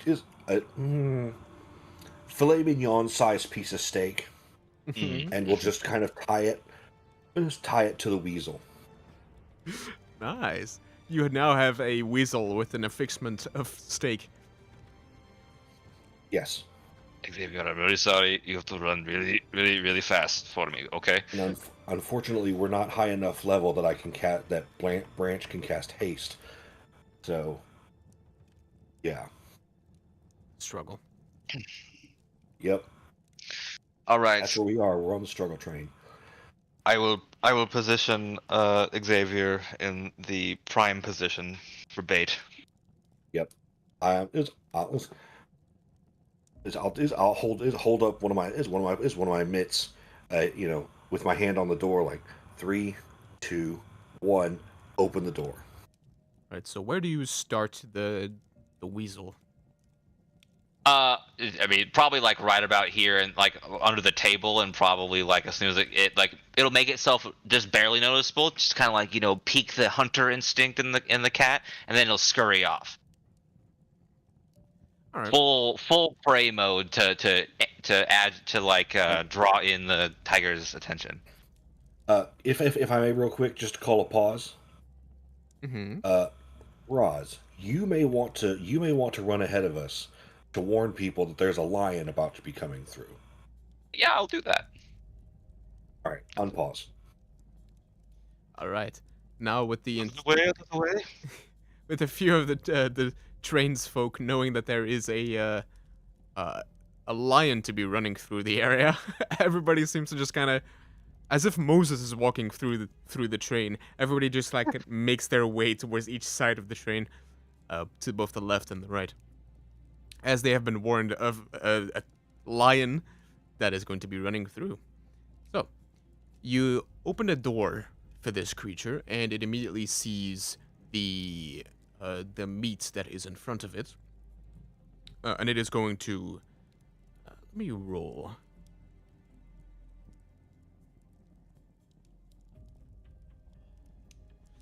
All right. It sees the meat, and it does not know that it's an illusion or anything, or that it is a non-corporeal being. However, it seems to be territorial, and unfortunately sticks to its area in this little closet area. Damn. Such a shame. So, close the door, and I'll look at Roz and just be like, the first plan B that I come up with is punch it in the face and knock it out, and then just drag it to the lady. It's not a bad idea, but Hold on. Hold the phone. Does the lion wouldn't happen to have a collar on it, would it? Yeah. It does. Okay. I have a rope. Let's. I have a rope, and I have a little bit of animal handling. Let's see if we can do this without hurting anybody today. So question: would branch guidance this? Questionable. I feel like goblins enjoy a good bit of chaos, but because He's a good Branch goblin. isn't here, Well, because because the guy that plays Branch isn't here, I am gonna guidance myself. For guidance, anyways, we're chilling. Mm-hmm. That's right. So I'm gonna open this. I'm gonna open the door back up, and I'm gonna try and use, calm, soothing words, and I don't know, dominant posture to get the animal to submit to allow me to tie a rope to its collar. Okay. With the little boon of bless, roll me an animal handling check, please. Yep. I was hoping to avoid having to roll more dice, but 14. 1 second. All right. It has come to a deadlock tie. So 1 2 bad, 3 4 good. Well, That's rough, boys. As you open up the doorway and sort of try to not intimidate, but tell it that you are to be listened to with the gesture, you get surprisingly close. But as you start reaching towards the collar, it snaps out of whatever like ruse it's been put under, and it snaps out with its jaws towards you, almost biting at your hand. But you do Gotcha. manage to pull away. wait, we should probably go talk to the lady. Maybe there's some kind of way to calm it. If not, then we punch it. Yep. That's good. That's a good idea. Close the door again. All right, close the door. Yeah, and then I'm gonna walk back to the lady, exasperated, like, all right, lady, like we found the tiger. It's not happy. What do you do in these situations? Like, this is above our pay grade a bit. Oh, she is not just a tiger. She is an Agonian growlsroot. Please, Yeah. I only got her for the best of breeders. She just gets a little uppity sometimes because her parents are brothers. Okay. Parents are brothers. Hmm. I don't know where you spent this money, but I don't think you are as informed as you think you are. Anyways, how do we calm this Well, she abomination? she just needs to have me there. Or she can she can often be calmed down with some food. Have you tried that? Yes, we did. We'll just give her more. She'll move towards the kitchen with you all.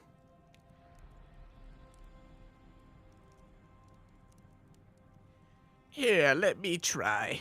I'm sure you barely even tried.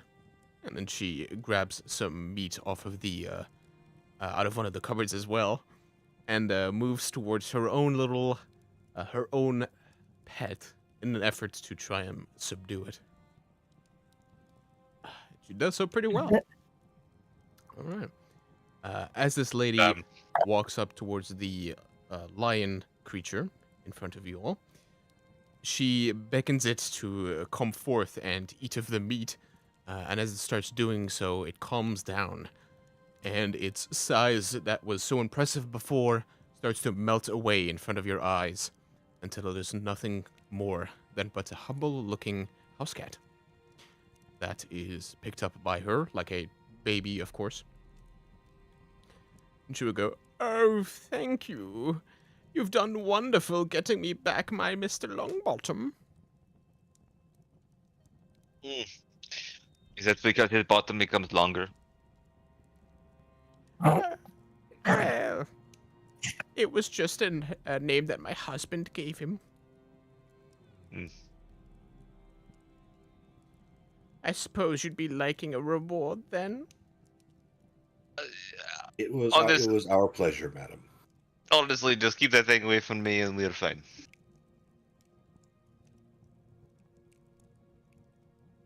My name is Rasfotia, though. You can definitely remember the name. Okay, well, I don't like to have people around that I owe, so just take one of these. and I've just rolled on a little bit of a table here, and she holds out a golden horn, which is a rather large horn that is an instrument that can be played. And it itself is worth 70 gold pieces, but it is infinite value to somebody who could actually play it because of its extraordinary sounds that seem to be impossible to recreate without a horn of this size and of this well of a make. Magical at all? Second, Is it magical at all, or is it just regular? as far as you can tell, it's not magical, no. Okay. Yes, Uh, thank you. Do you want me to hold on to that thing, or do you want to take it? Yeah, you take it. There are some wizards that they like their familiars as cats, but I will pass. I will hard pass on that. Not my cup of tea. And she eventually does return to where she was seated before, looking underneath the sofas and whatnot, but this time with her little cat in tow.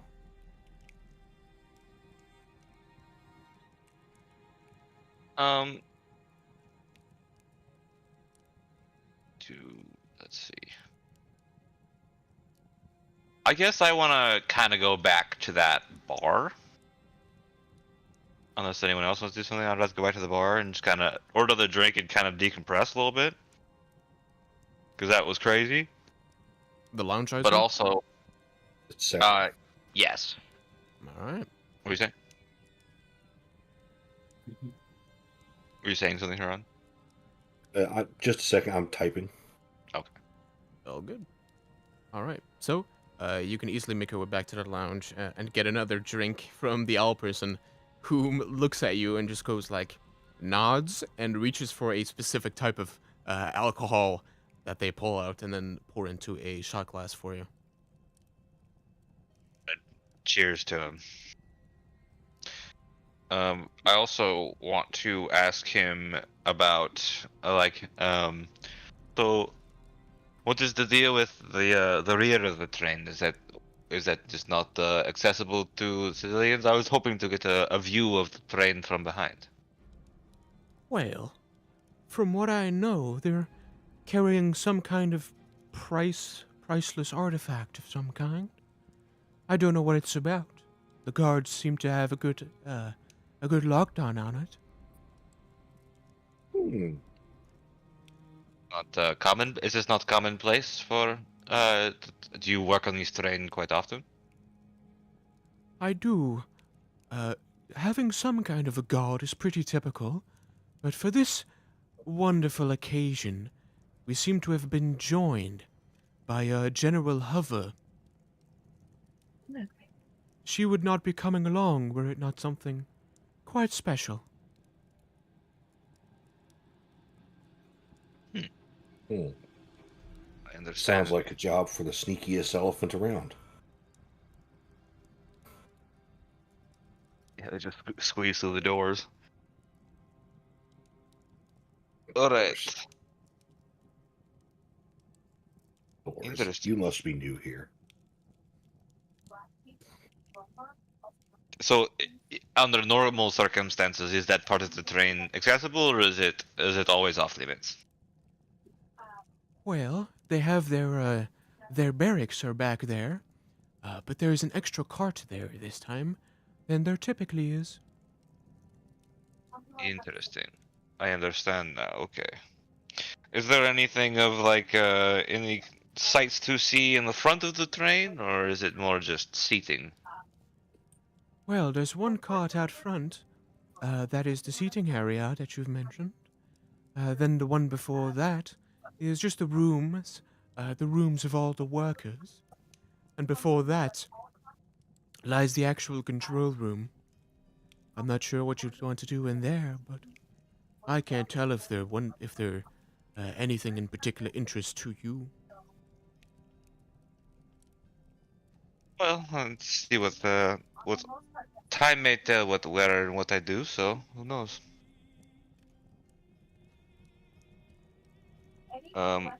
Well, I suppose I'll finish up the drink and go to the next area. Meaning which way? To Uh, B and A? yes. Yeah, I can't go to the guards room, so.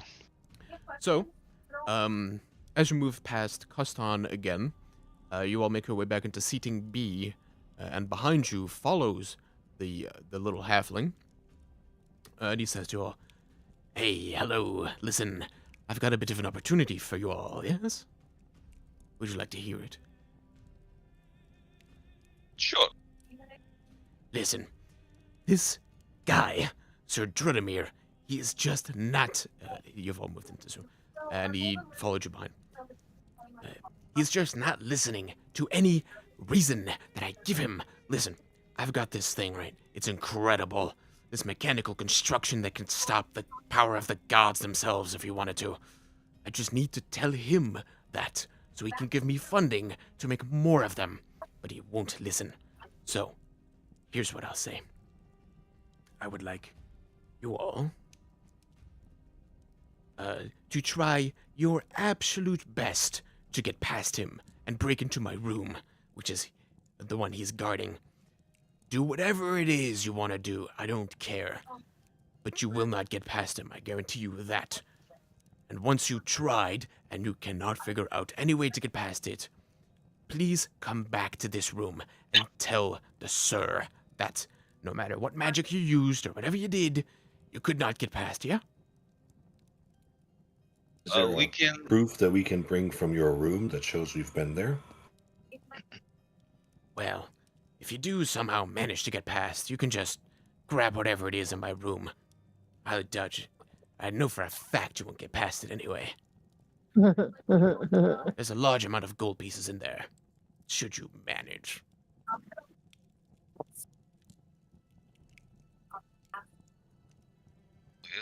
We can look into be it. back. For sure. Alright.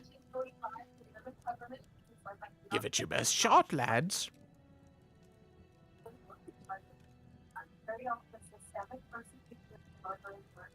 Actually, I've been meaning to ask you, DM. Mm-hmm. The cars, do they have windows? Yes. Cool.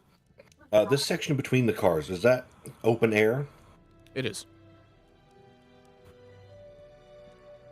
And it's probably not going to be, but do any of the cars have ladders going up to the top? Not to the top, no. However, do they have ladders going up part way? well, they don't have ladders. I meant to say not to the top. This, Okay. considering it's now relevant, the carts or the train itself is riding through a tunnel that is exceptionally snug. It's only got a little bit of room on the left-hand side. More on the left-hand side. It's got like a good 5 feet of clearance. Up top, there would only be like 3 feet of carved-out rock above the top end of the train.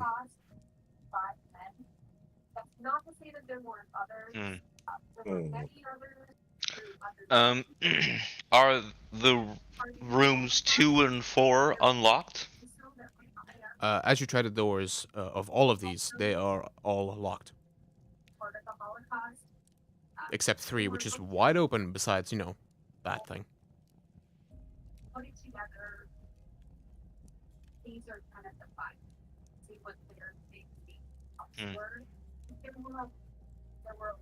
I don't have a lot of versatility in this case. I mean, like the only thing I can really do is find familiar, but like there's nothing that like he would stop at the doorway and can't break a window.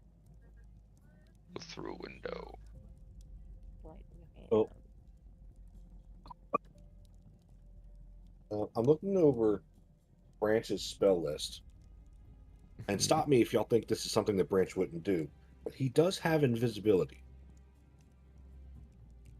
I think there's a really high possibility that it can see invisibility. I mean, like that's kind of a huge oversight if someone's trying to sell something that'll stop people from getting into a door. Like if I can't see invisibility, that's like, I mean, we could try it,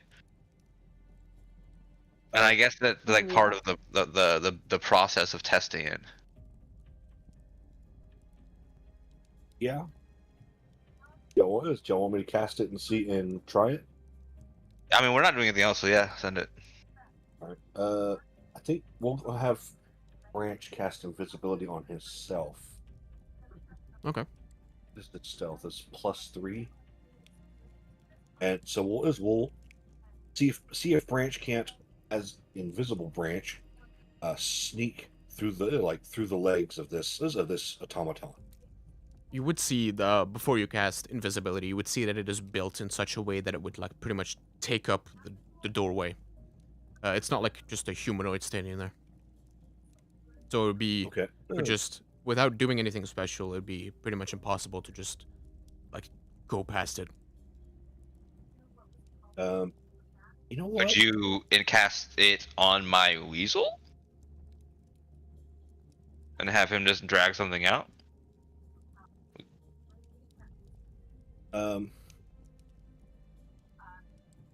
Well, if he takes up the entire doorway, your weasel won't be able to get in.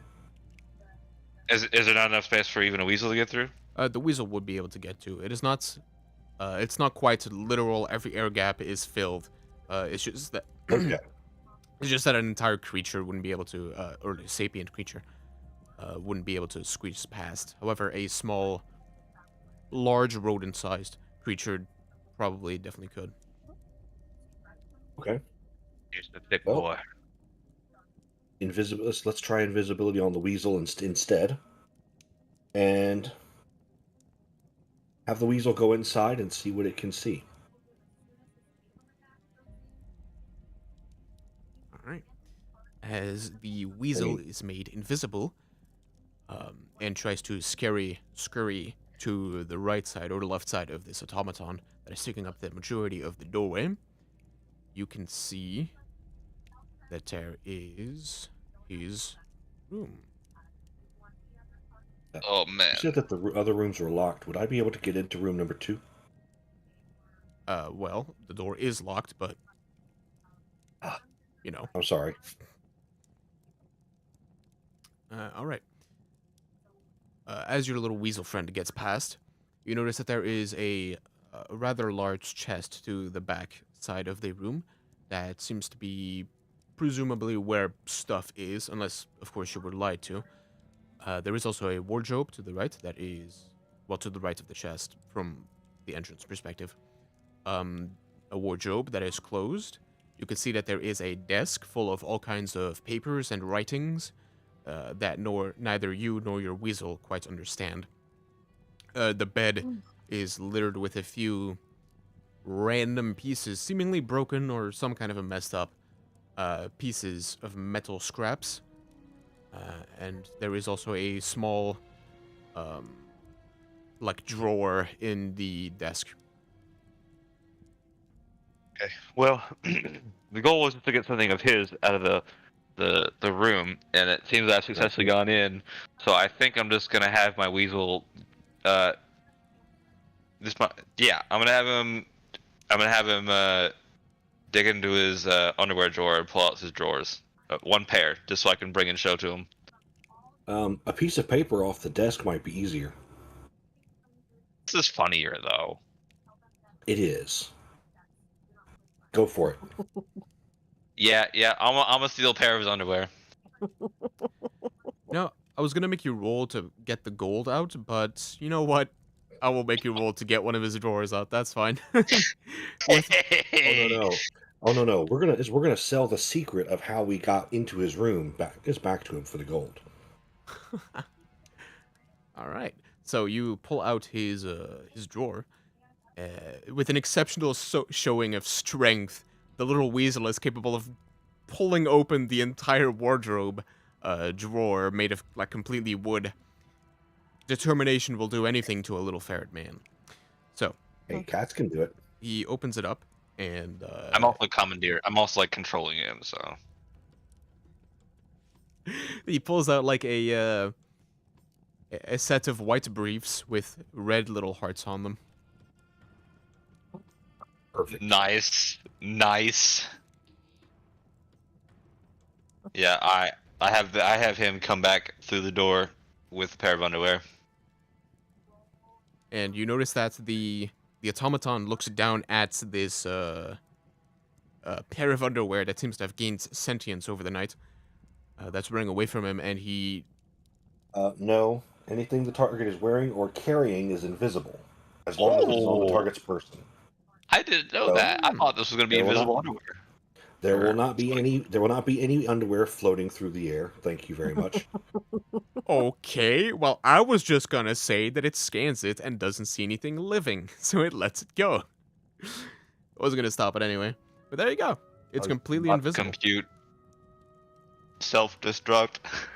Yeah, blows up half the damn train here. All right, yeah, I snatch him up and I head on over to the gnome guy. Alright, and as you move towards the outside of the activity lounge, moving into the lounge, he goes, you were successful, maybe? We were a little too successful. I think your system has a few very easy chinks in its armor. I think you need to invest in a way to see invisibility. It's very easy. Would you? Oh, my bad. Yeah, that's my bad.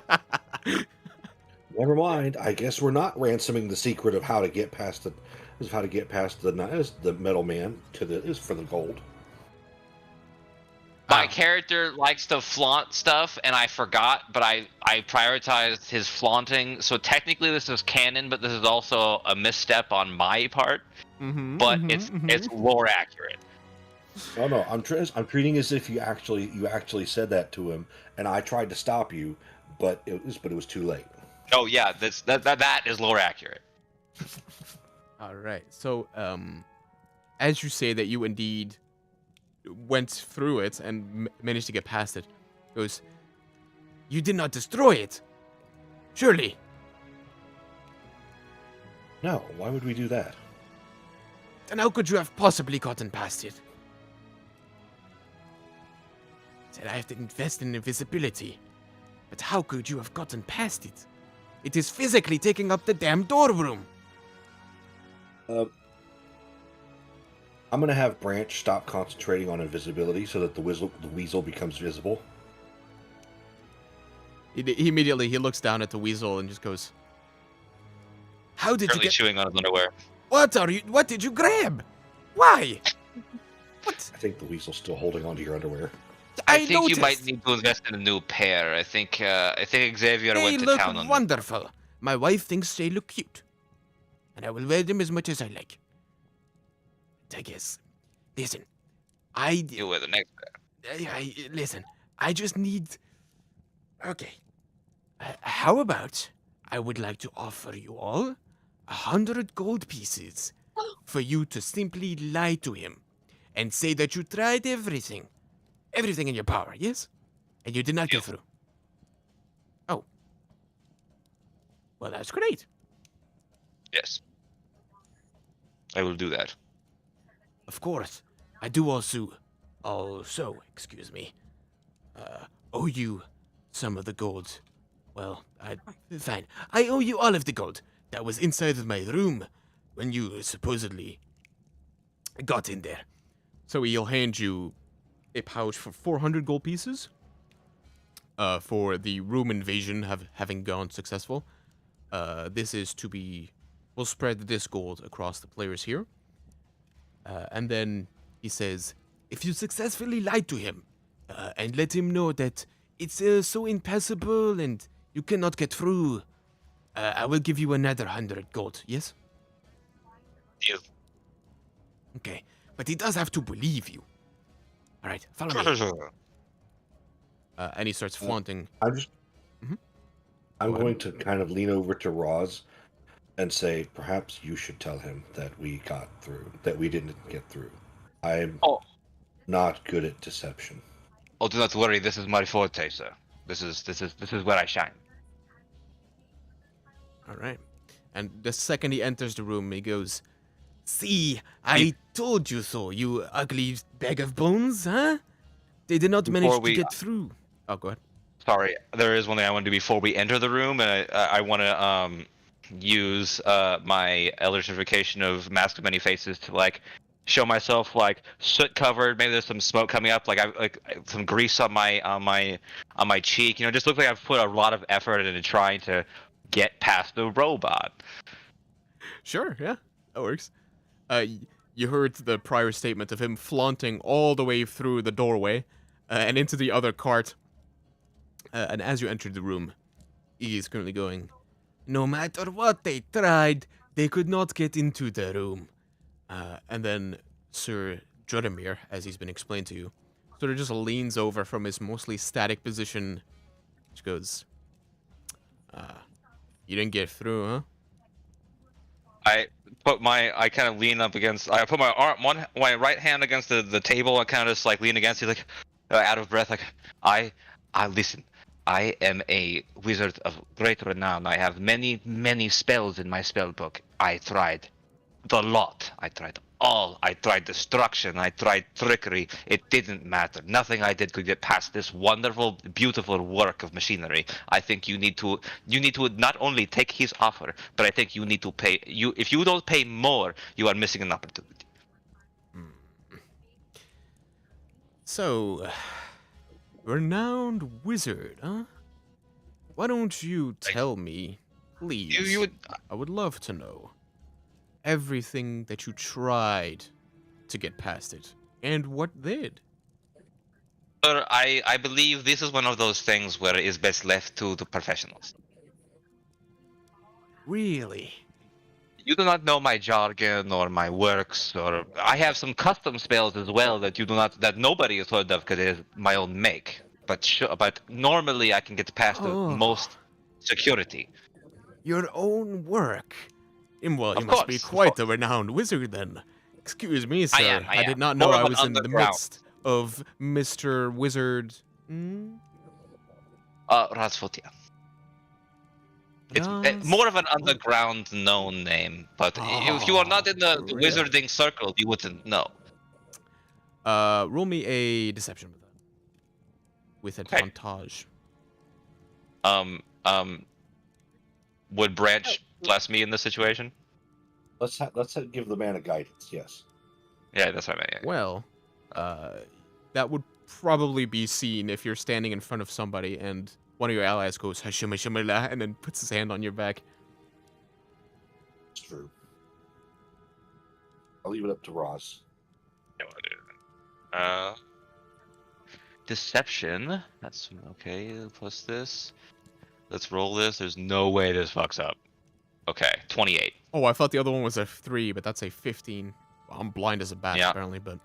It's the first roll, other than that natural 20 that I shouldn't have had, that is above a 10. Very good. But yeah, very good, yeah.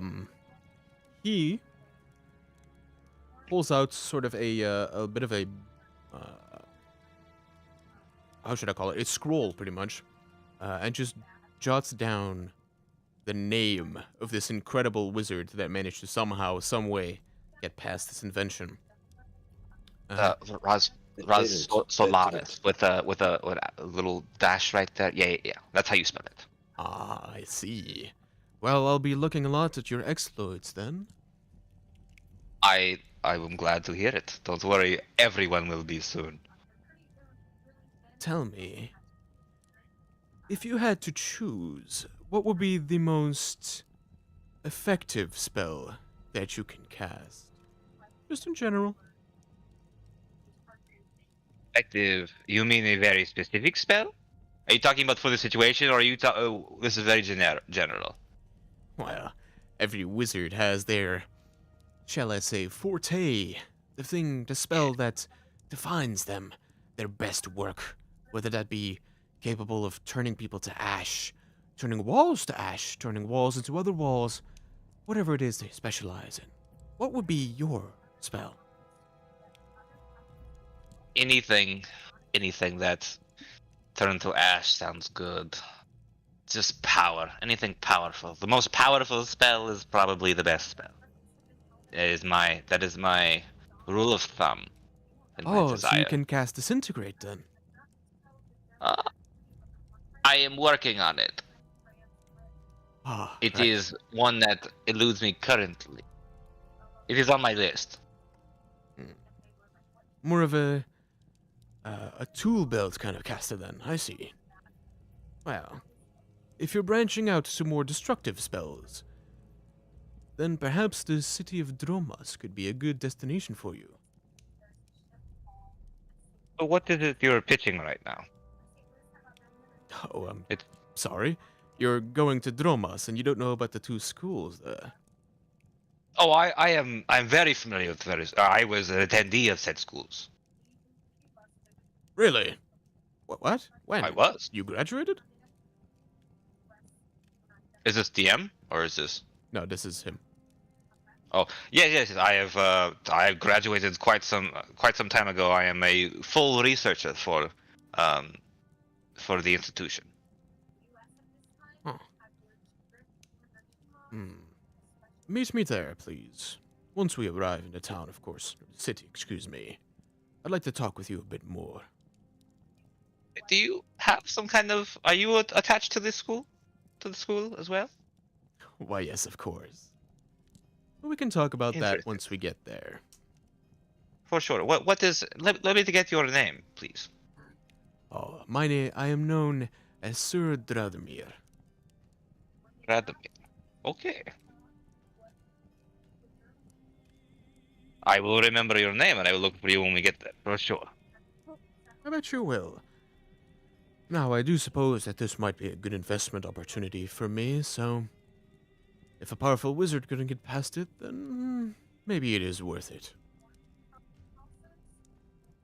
And he starts to write down his signature upon a piece of paper that was given to him by Mr. Coustan, presumably agreeing to the terms that have been laid out to him. And he doesn't do it immediately, but throughout the course of the day, at some random point as you're walking about, Coustan sort of flags you down and gives you a little bag of 100 gold. You did well, yeah? Totally convinced. I always do well in these scenarios. Do not worry. This is where my confidence was coming from. Very well. And by the time he gets his little hands on them, they will be capable of seeing invisibility. Good. It would listen. That is the first level spell. I didn't even have the spell. It was our cleric. It's definitely a little bit of an insight. So I'm glad you could get this worked out. Well, they have the power of the gods, yeah? The gods, they're strong. I'd not worry too much. Fair. Yeah. Well, anyways, yeah. Thank you for the gold. I'm sorry about the destruction of your underwear. Have a good day. I have more. And then he eventually returns back to the lounge area. Sick. All right. That was very eventful. There's a lot going on there. All right. I guess we continue on. All right. So as you make your way, the DM takes a second to write some notes about the lore that just happened.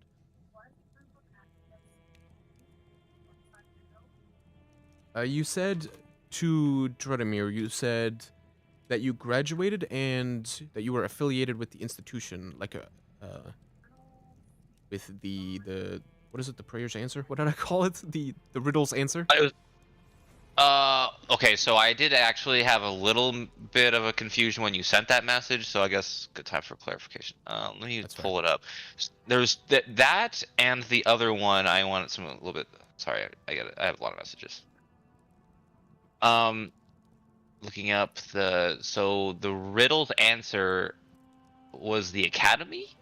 The riddle's answer is basically a group of like souped up super archaeologists that you can only gain access to once you graduate from the academy and have shown some exceptional skill. I sent you the name of 2 schools. I believe yes. One is like the gem something. The hidden gem. The Hidden Gem. Uh, That one is much more of a general school, meant to teach pretty much everybody.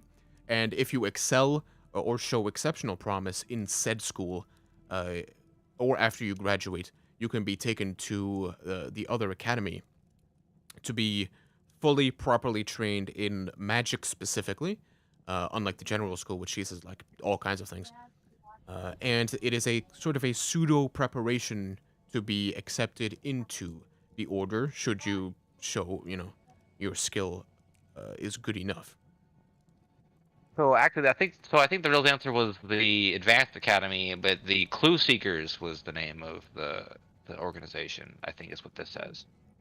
Oh, That's, right. that's from what you sent me. Right. The Okay. riddle's answer is the name of the academy. Okay, Uh, okay, okay. so- That is where my confusion was And from then the before Clue too. Seekers is the group. Sick. There we go. So he doesn't know I'm part of them. He only knows that I was part of. I don't know if I specified either. I'd assume he'd assume the riddle's answer, but Yeah. whatever it is. A powerful wizard such as yourself, of course. Yeah, of great renown. There you go. So, as you move into seating area number A, this is the visual that greets you. And you can see a few people in this cart. First of all, when you immediately enter the area, you can see sort of an older man to your left, a dwarven-looking gentleman, whom is currently desperately trying to soothe a small baby that he's holding in his arms, whom's piercing screams can almost be heard from the other cart. This child is just crying with the volume knob turned all the way up. And then past this one, you can see that there is presumably a student whom is writing down and just preparing in general, trying to study a little bit. Very much struggling to do so, though, as the baby is causing mass hatred to be built up in this cart. But she's trying to get done some studies.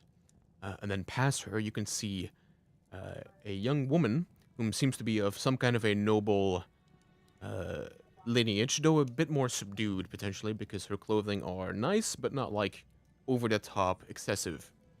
However, you do notice that her necklace that she has around her neck seems to be in stark contrast with the rest of the dress. That is much more nice but subdued nice, while this is just absolutely ostentatious out of the gate. The necklace itself is very large, and probably adds a few pounds to this poor neck of the woman.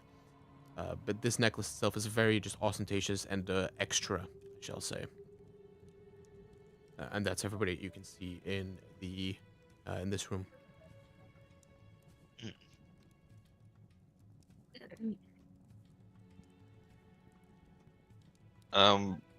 Well, Could nothing I- of note. Oh, sorry. You do your thing. I was gonna say, could I walk up to the man with the baby and ask if I can help? See if I can help soothe the baby. All right.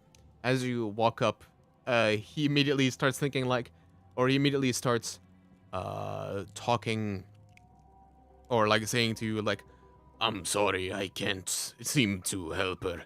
And then as you express that you want to actually help soothe the child, he goes, "For the love of every single one of the gods, please help me." And he is willing to like give the child to you. Okay. All right. So I'm just gonna start. I'm just gonna start rocking it and walking up and down the thing because it's just how I soothe children in my village All right. when they were upset. Roll me probably. All right. I could go for a persuasion, I suppose. Okay, persuasion. That is a 2. Calm down, child. Why, yes, my lady. Well, no. Roll. 16. That's not that bad. All right. As you move up and down the corridors of this here cart, you eventually, through repeated soothing motions and a lot of kind, soft words towards the child, eventually you do get the child to calm down a little bit, and it eventually stops crying. And then as you do so, the Sir Mr. Q, you now can see the name, Mr. Q goes, "Oh, thank God. Please. I am so thankful for you." And upon completing that, because now everybody else in the train is quite a bit more calmed down now that the child has stopped its rampage of everybody's eardrums. Everybody now has a +2 to all persuasion rolls for the remainder of the train segment. Oh, we gotta talk to anybody right now.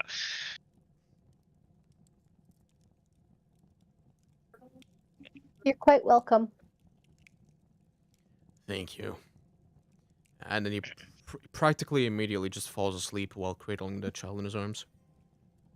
On the table, the child is safe. I was gonna.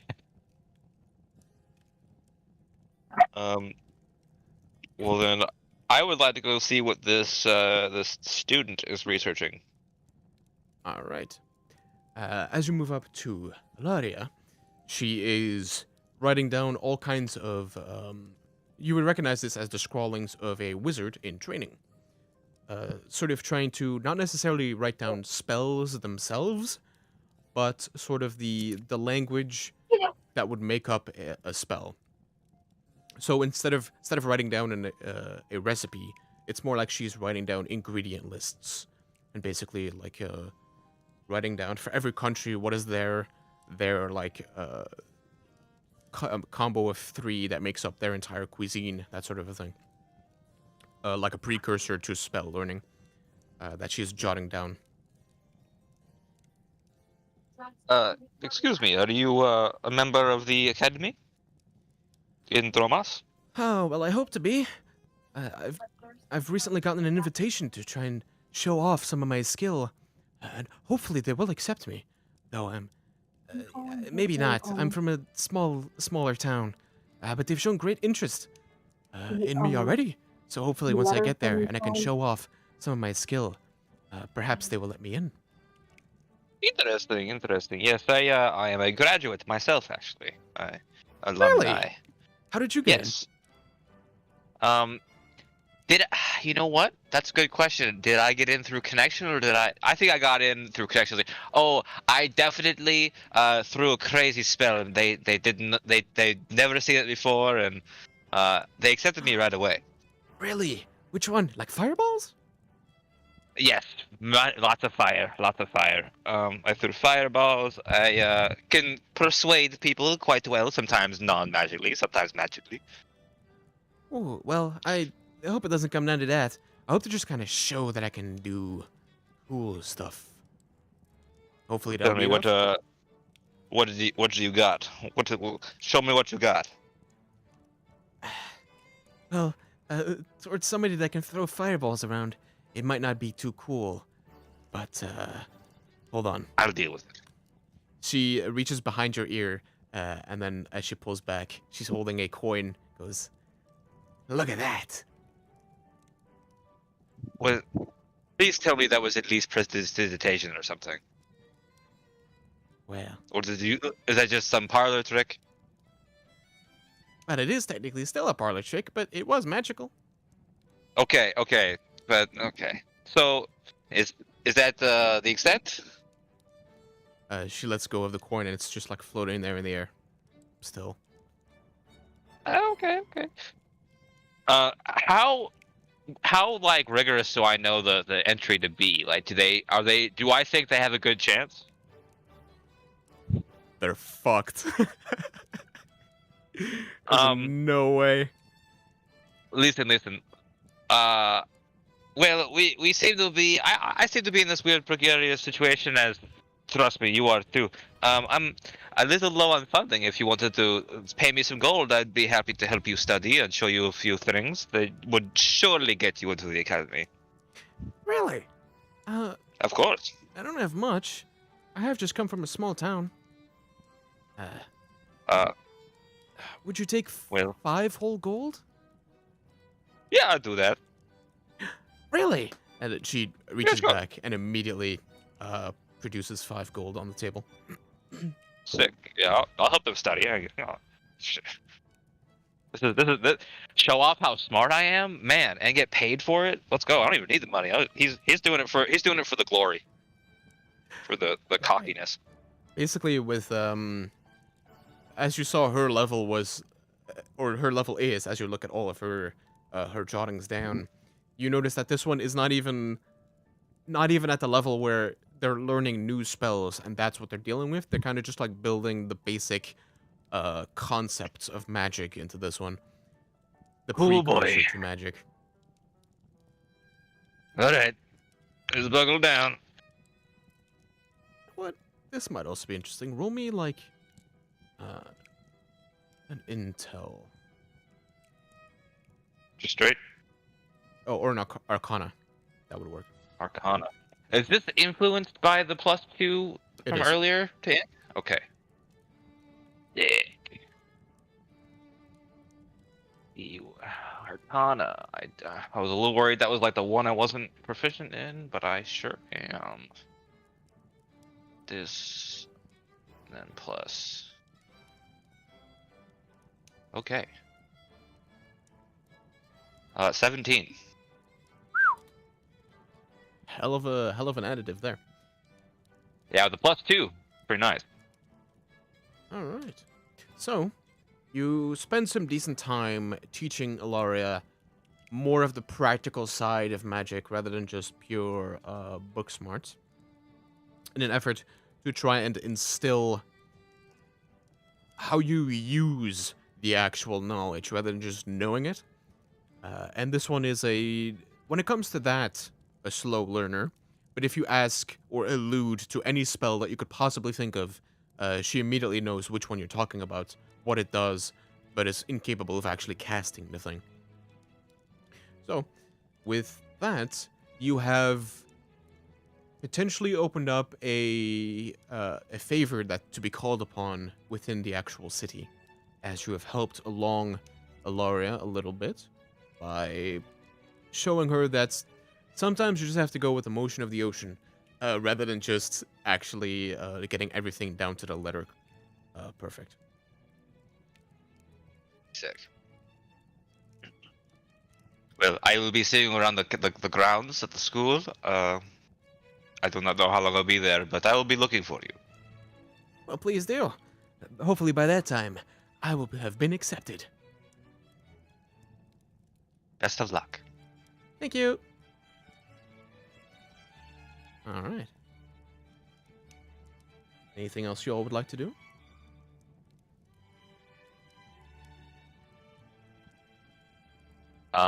If I will go ahead and just see what's up. Like, while I was sitting there, working with the student, what was the lady on the other side doing? All right. Was she saying anything interesting?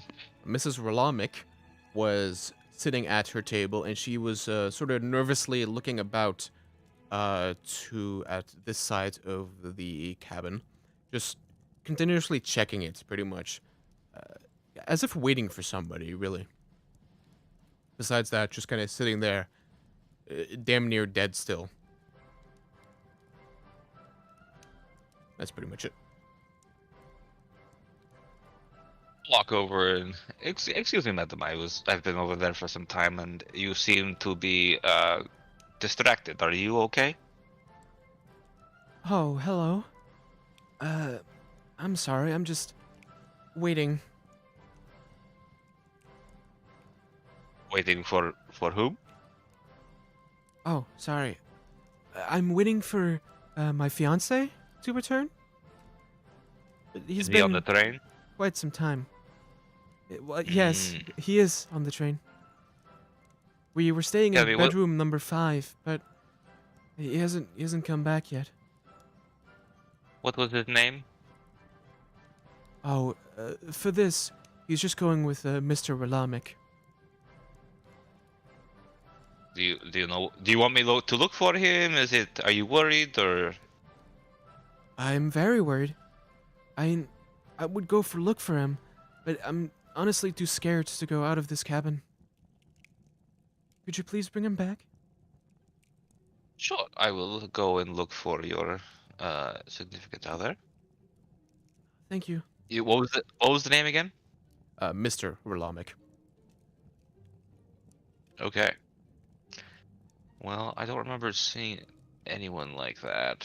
So, and she was looking towards like where we've already been, the part of the train we've already been at. Yeah, back this way. Okay. Yeah, I'll go look around. I guess I'll go kind of see like in this gambling room and ask around. All right. Anyone in particular? Probably the person probably pull off who's not playing the game actively first. All right. As you walk up to Polif, he is looking over at the table where hell is falling upon Sir Heard.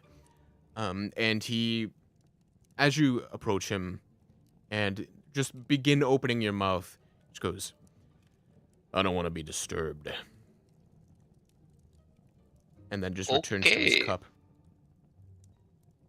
I'll ask him if he's that person. Like, are you? You're not. Never mind.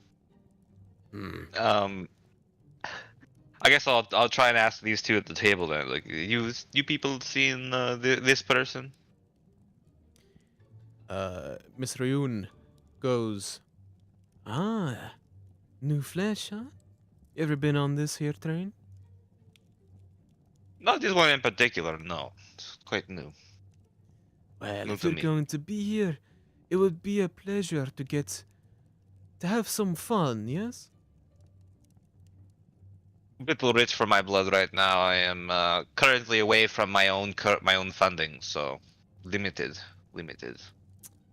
Ah, but it is worth the experience. It'd be such a shame to get off of this train and not have an eye for the finer things. Also, Oh. be ashamed to leave this train without a single gold piece. Well, you see, that's where it gets interesting, huh? You see, I think you've got some magic about you, yes? You can Sure, cast? I mean, I can cast a great many things. Yes. Ah, Not to toot my own horn, but yes. well, then this should be interesting, huh? She goes on to explain. Listen, I would like to play a game. I have got quite the perceptive eyes. I've looked through many a man in my time. Here is what I would like to propose to you all. Anybody who would like. We play a game. A simple game. But you are allowed to cheat, huh? Any magic, any sort of fingering you would like to use, you're allowed to do so. But if I catch you, then I win that hand, yeah? Sure. Wonderful. I've got 2 games lined up for us all to play. The first one is a little more simple, if you're into that sort of a thing. What happens is we simply roll some dice. That's it. The highest one wins. Or we could play a game of good old guessers, huh? You see, for us playing, it will be dice, but for the actual characters, it will be cards. We both draw a d12, and then a d8, and then a d6, huh? But every single time that we're about to draw, there is a chance to heighten the pot. And then, at the end, we both reveal our cards. Whichever one is the highest takes the entire thing, huh? What say you, Magic Man? Sure. I'll play your games. You'd like to play a game of guessers then, huh? What is the cost here? How much money are we putting on the table? Well, that depends. How rich are you feeling today, mister? Currently, not very. Well, I But- also like to play for fun, so whatever you can scrounge out of your pockets. Sure. We'll start with 10. 10 gold. See how this goes. Okay. 10 gold should be alright. Alright. So, we'll start off with first rolling a d12. And that will just be the first thing that we both roll. So, keep it... actually, say it out loud. How do I incorporate magic into this? Because I have a lot of... I didn't want to do this at first because I was like, oh, they definitely catch me using magic. But I have a lot of things to do. Well, if you have... typically, it's hard to cast since you're sitting right in front of her now. But... They said it loud. Hmm? They said I could do the finger bits and all that. They just couldn't... So do I have to, like, stealth every time I cast a spell then? Is that what's happening? Pretty much. Like a sleight of hand check? Okay. Your allies can also interfere with the game, by the way. So anybody that is watching this happen can interfere in any way that they wish, as long as they're not caught actively messing with the game. Then you're all good to go. I should have been the person on the sidelines. Damn. Probably. All right. That's fine. I am for sure though gonna have as I'm sitting down at the table, I'm gonna pop out Xavier and have him sit at my feet, All right. undetected. It would probably All be right. easy enough to get him down there. Right. Mhm. So, roll your d12, sir, All right. and let me know what you've rolled.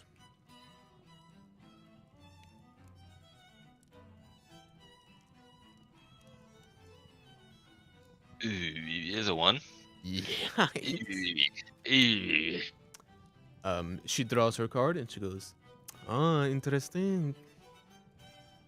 Would you like to heighten the pot, huh?" Yeah, we'll throw another 10 in there. Ooh. Rolled well, huh? And she also plops down 10 gold as well. All right. Unless you would like to do some fuckery. How many dice are we rolling? 3 total. First you roll a d12, Okay. then a d8, then a d6. Okay. And all of them together is your total, pretty much. At the end. Okay. I'm gonna have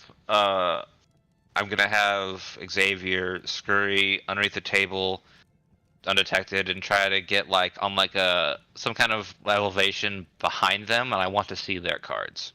I want him to see their cards.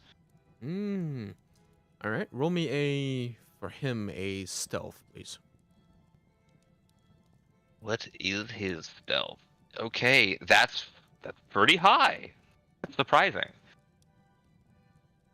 Okay, I roll with this number. 13. Right.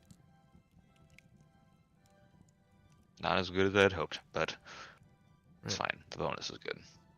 Unfortunately, she Damn. looks down and immediately just grabs the fake creature in her hands and goes, Whoa, I Ah. thought they had some kind of pest control. Well, there's no pest control at this train? That's crazy. I don't know how that got here. I figured you would try something a little bit more interesting, huh? Immediately not me, sending I your talk little about- familiar, huh? Shit. This one is beaming with fey magic. Good try, but thank you. You don't have for to your compliment him gold. that well. He is quite gorgeous, though. And she grabs the 20 golds that was produced on the table. Damn. Just want to roll above Anybody a else 10. like to go? She rolled an 11, by the way, on her first one. Oh, gosh. Anybody else would like to play? If you're better at cheating than this one. Or perhaps you're just plain old lucky. Whatever you throw in, I will throw it in as well.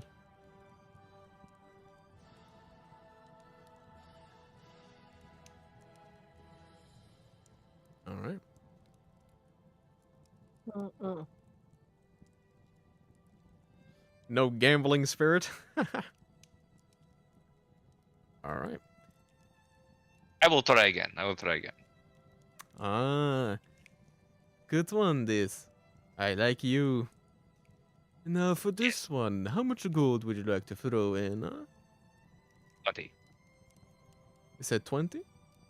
20 to start. Ooh, 20 to start. You like music to my little ears, huh? Please, let's start with our first card.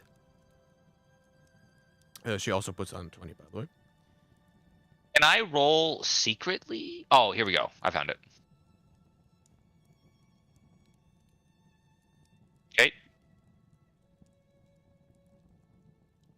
All right. So, anything you would like to do? No. All right. Let me do something. All right. What did you roll? I rolled a 4. All right. Should we be holding these until like the reveal, or do you want me to tell you after each one? Each one will go time by time. Well, it depends. I'll say that first if you ought to reveal. All right. Considering we're moving to a D8, would you like to raise the pot? Yeah, I'll throw in another 30. Oh, you've grown a lot more bold, huh, little one? Just a tad. Just a tad. 30 more gold. Right, that's a 50 total. And that's a D8 for us both.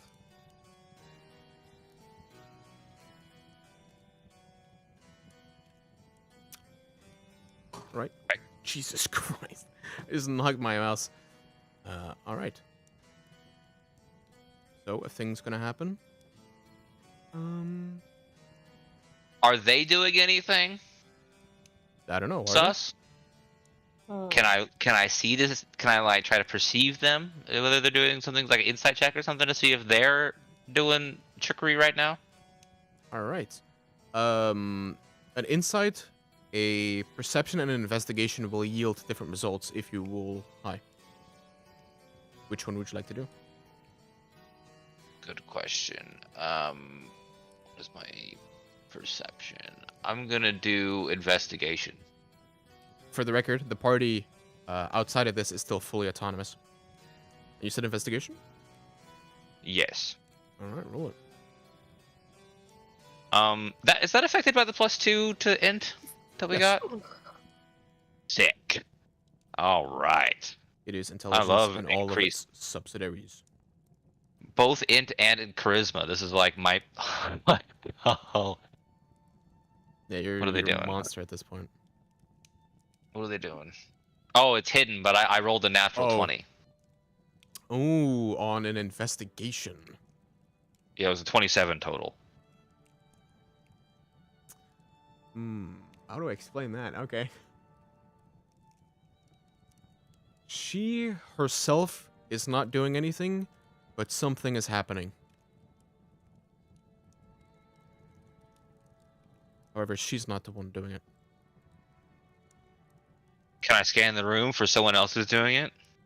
What about that? There's someone else at this table. What is he doing?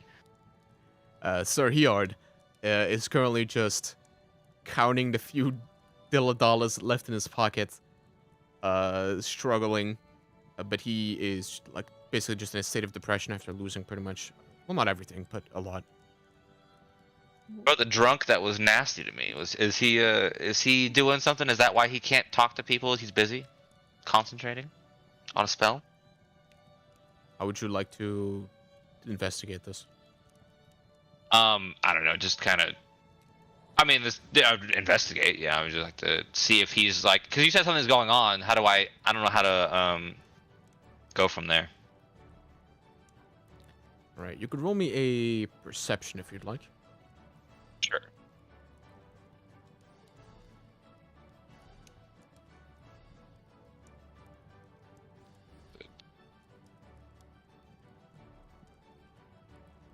Yikes. Drinking. All right. Well, I guess we just go to our last roll then. All right. Yes, it's been up to 50 with the last one. And then Yes. a whole D6. I'm gonna do another 50. Ooh, oh my goodness. I The think it's like man 1/3. is spending. I don't remember how much it was actually. Oh, I just did something annoying.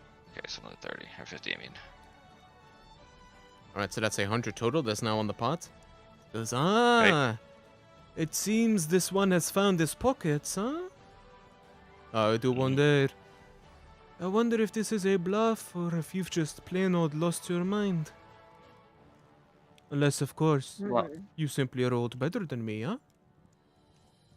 people my whole life have been trying to figure that out about me. Don't worry, it's never an easy answer.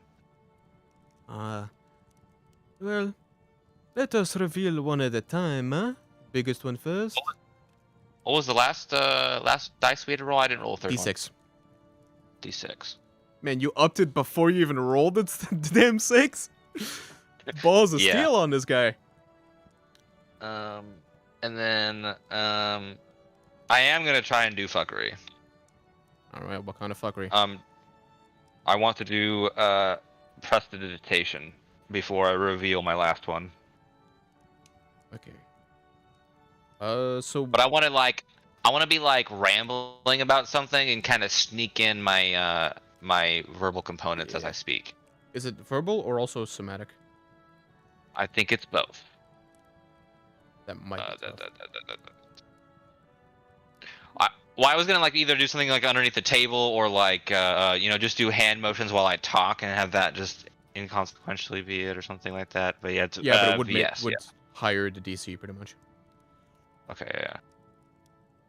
Especially if it was all 3, but is. Well, this is my own. Wait, give me 1 second. Let me double check. I have maybe one other thing, but it would kind of just be the same roll. Yeah. Let's just stick with that. Roz might be about to lose a lot of money. Alright. If you'd like to weave that into a random story of BS, please roll me a sleight of hand. She will try to use her trusty eyes to perceive this happening.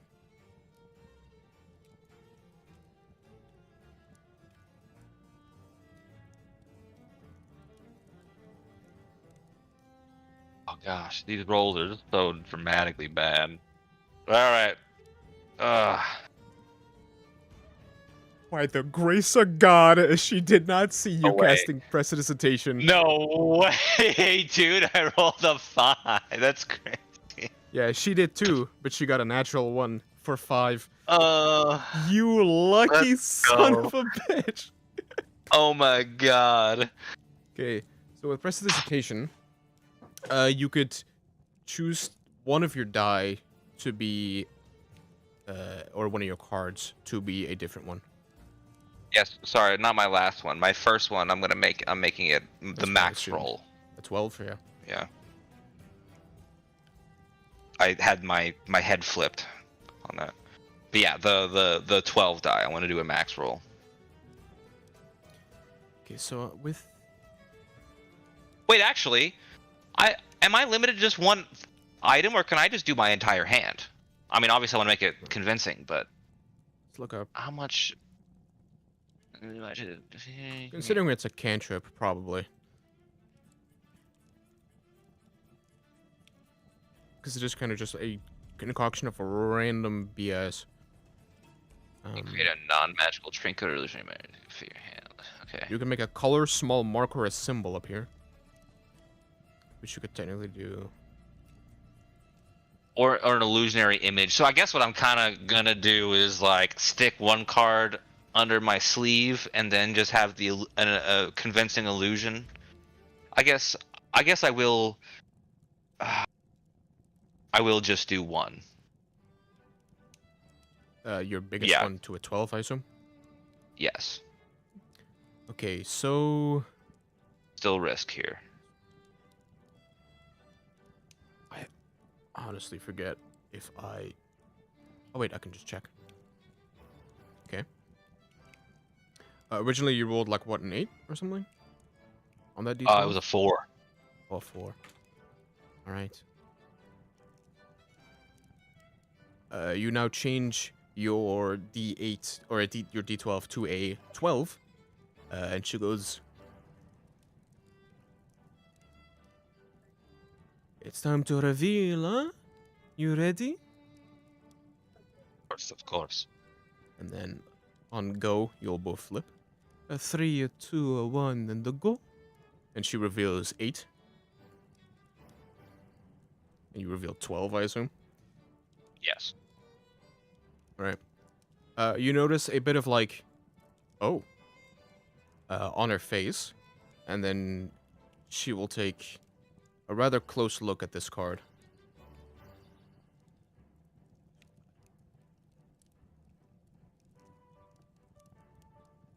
I did not expect you to roll that well, huh? Lucky streak coming in? It's more of inherent luck. Talent, if you might. Well, we still got 2 more cards to go, huh? Fortunes could change. Well- 3, 2, 1, go. And she reveals a 7. 6. Okay. Roll. What was the first one that they revealed? Christ. She had revealed an 8 and then a 7.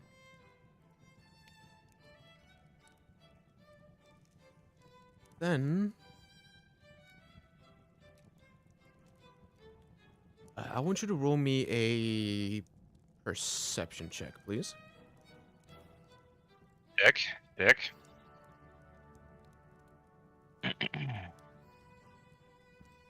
What is that? Is 2.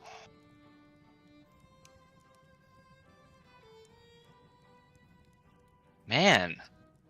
What is that? I mean,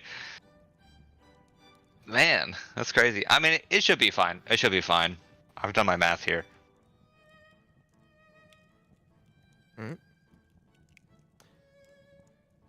She goes, time to reveal the last one, huh? I got to get quite lucky on this one to win. Well, to get even with you. She goes, a 3, a 2, and a 1. Flip. And she produces a 6.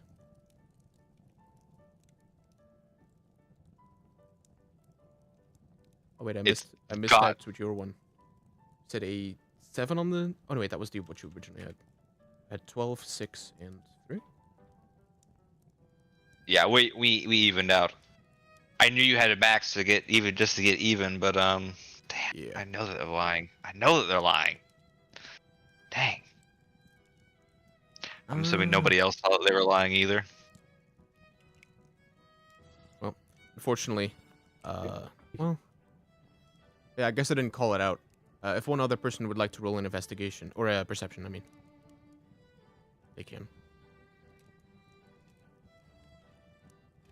My perception. 2. I'll do it. Go for it. With my... Come on. Wow. Well One. done. So, Where's my... sorry? Sorry, I haven't done mine yet. Oh. Oh, did I do the wrong... Well, there you go. All right. So, you would notice that right as she was about to reveal her last card, in the flick of the wrist that she does in order to flip her cards over, she had shoved the original one into the back of her sleeve as she points her head up, or points her arm up so it falls down, and out of her left hand produced a different card, trying to play it off as if she switched him out, or as she didn't switch him out.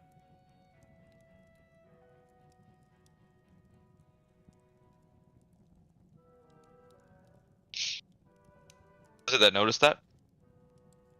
Your party did. You did not. Grim did. Oh,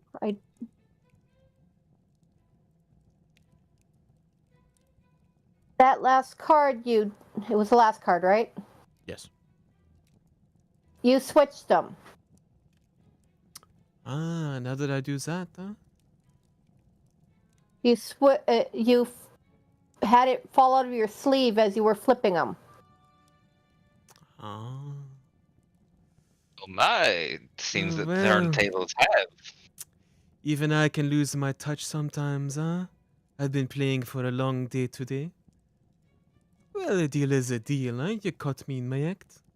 And she shoves forward her side of the 100, well, her 100 gold to you. Excellent. You did one fair and square. But I've got a lot more gold to play, huh? You looking to get extra fancy? I think that'll be enough for me. It seems like you'll need some practice anyway.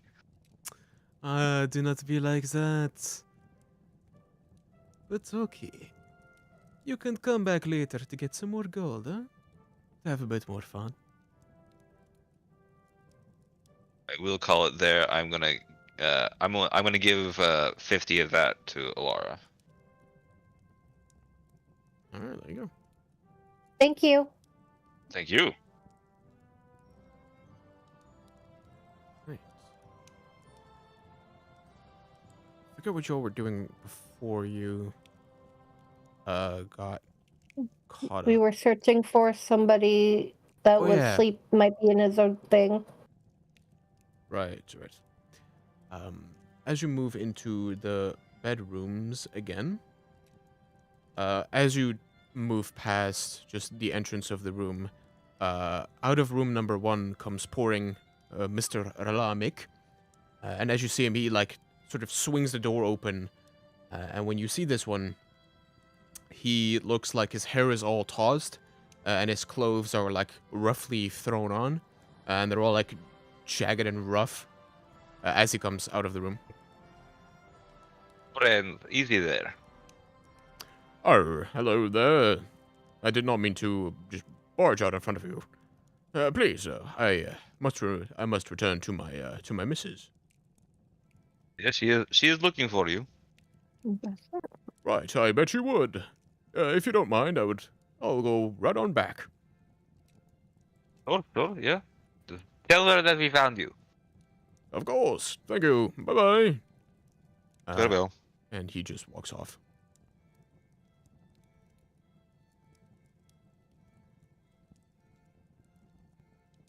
Alright. That was quite an eventful train ride. I think I'm gonna go take a nap before we arrive. Alright. That being said, yeah, it probably would be a good time to end right about there. So, hope you all enjoyed the little train adventure. And next session we will start off with the arrival in Dromas, where a lot of things will happen. Hell yeah. Alright. It's been a pleasure. Next week. Yep. All See y'all right. next week. See you See y'all next week. Bye-bye. Bye. Alright. Like I said, we'll also be ending the stream there today. I hope you enjoyed yourselves as much as I did, and I would love to host you all in the manor once again. Bye-bye.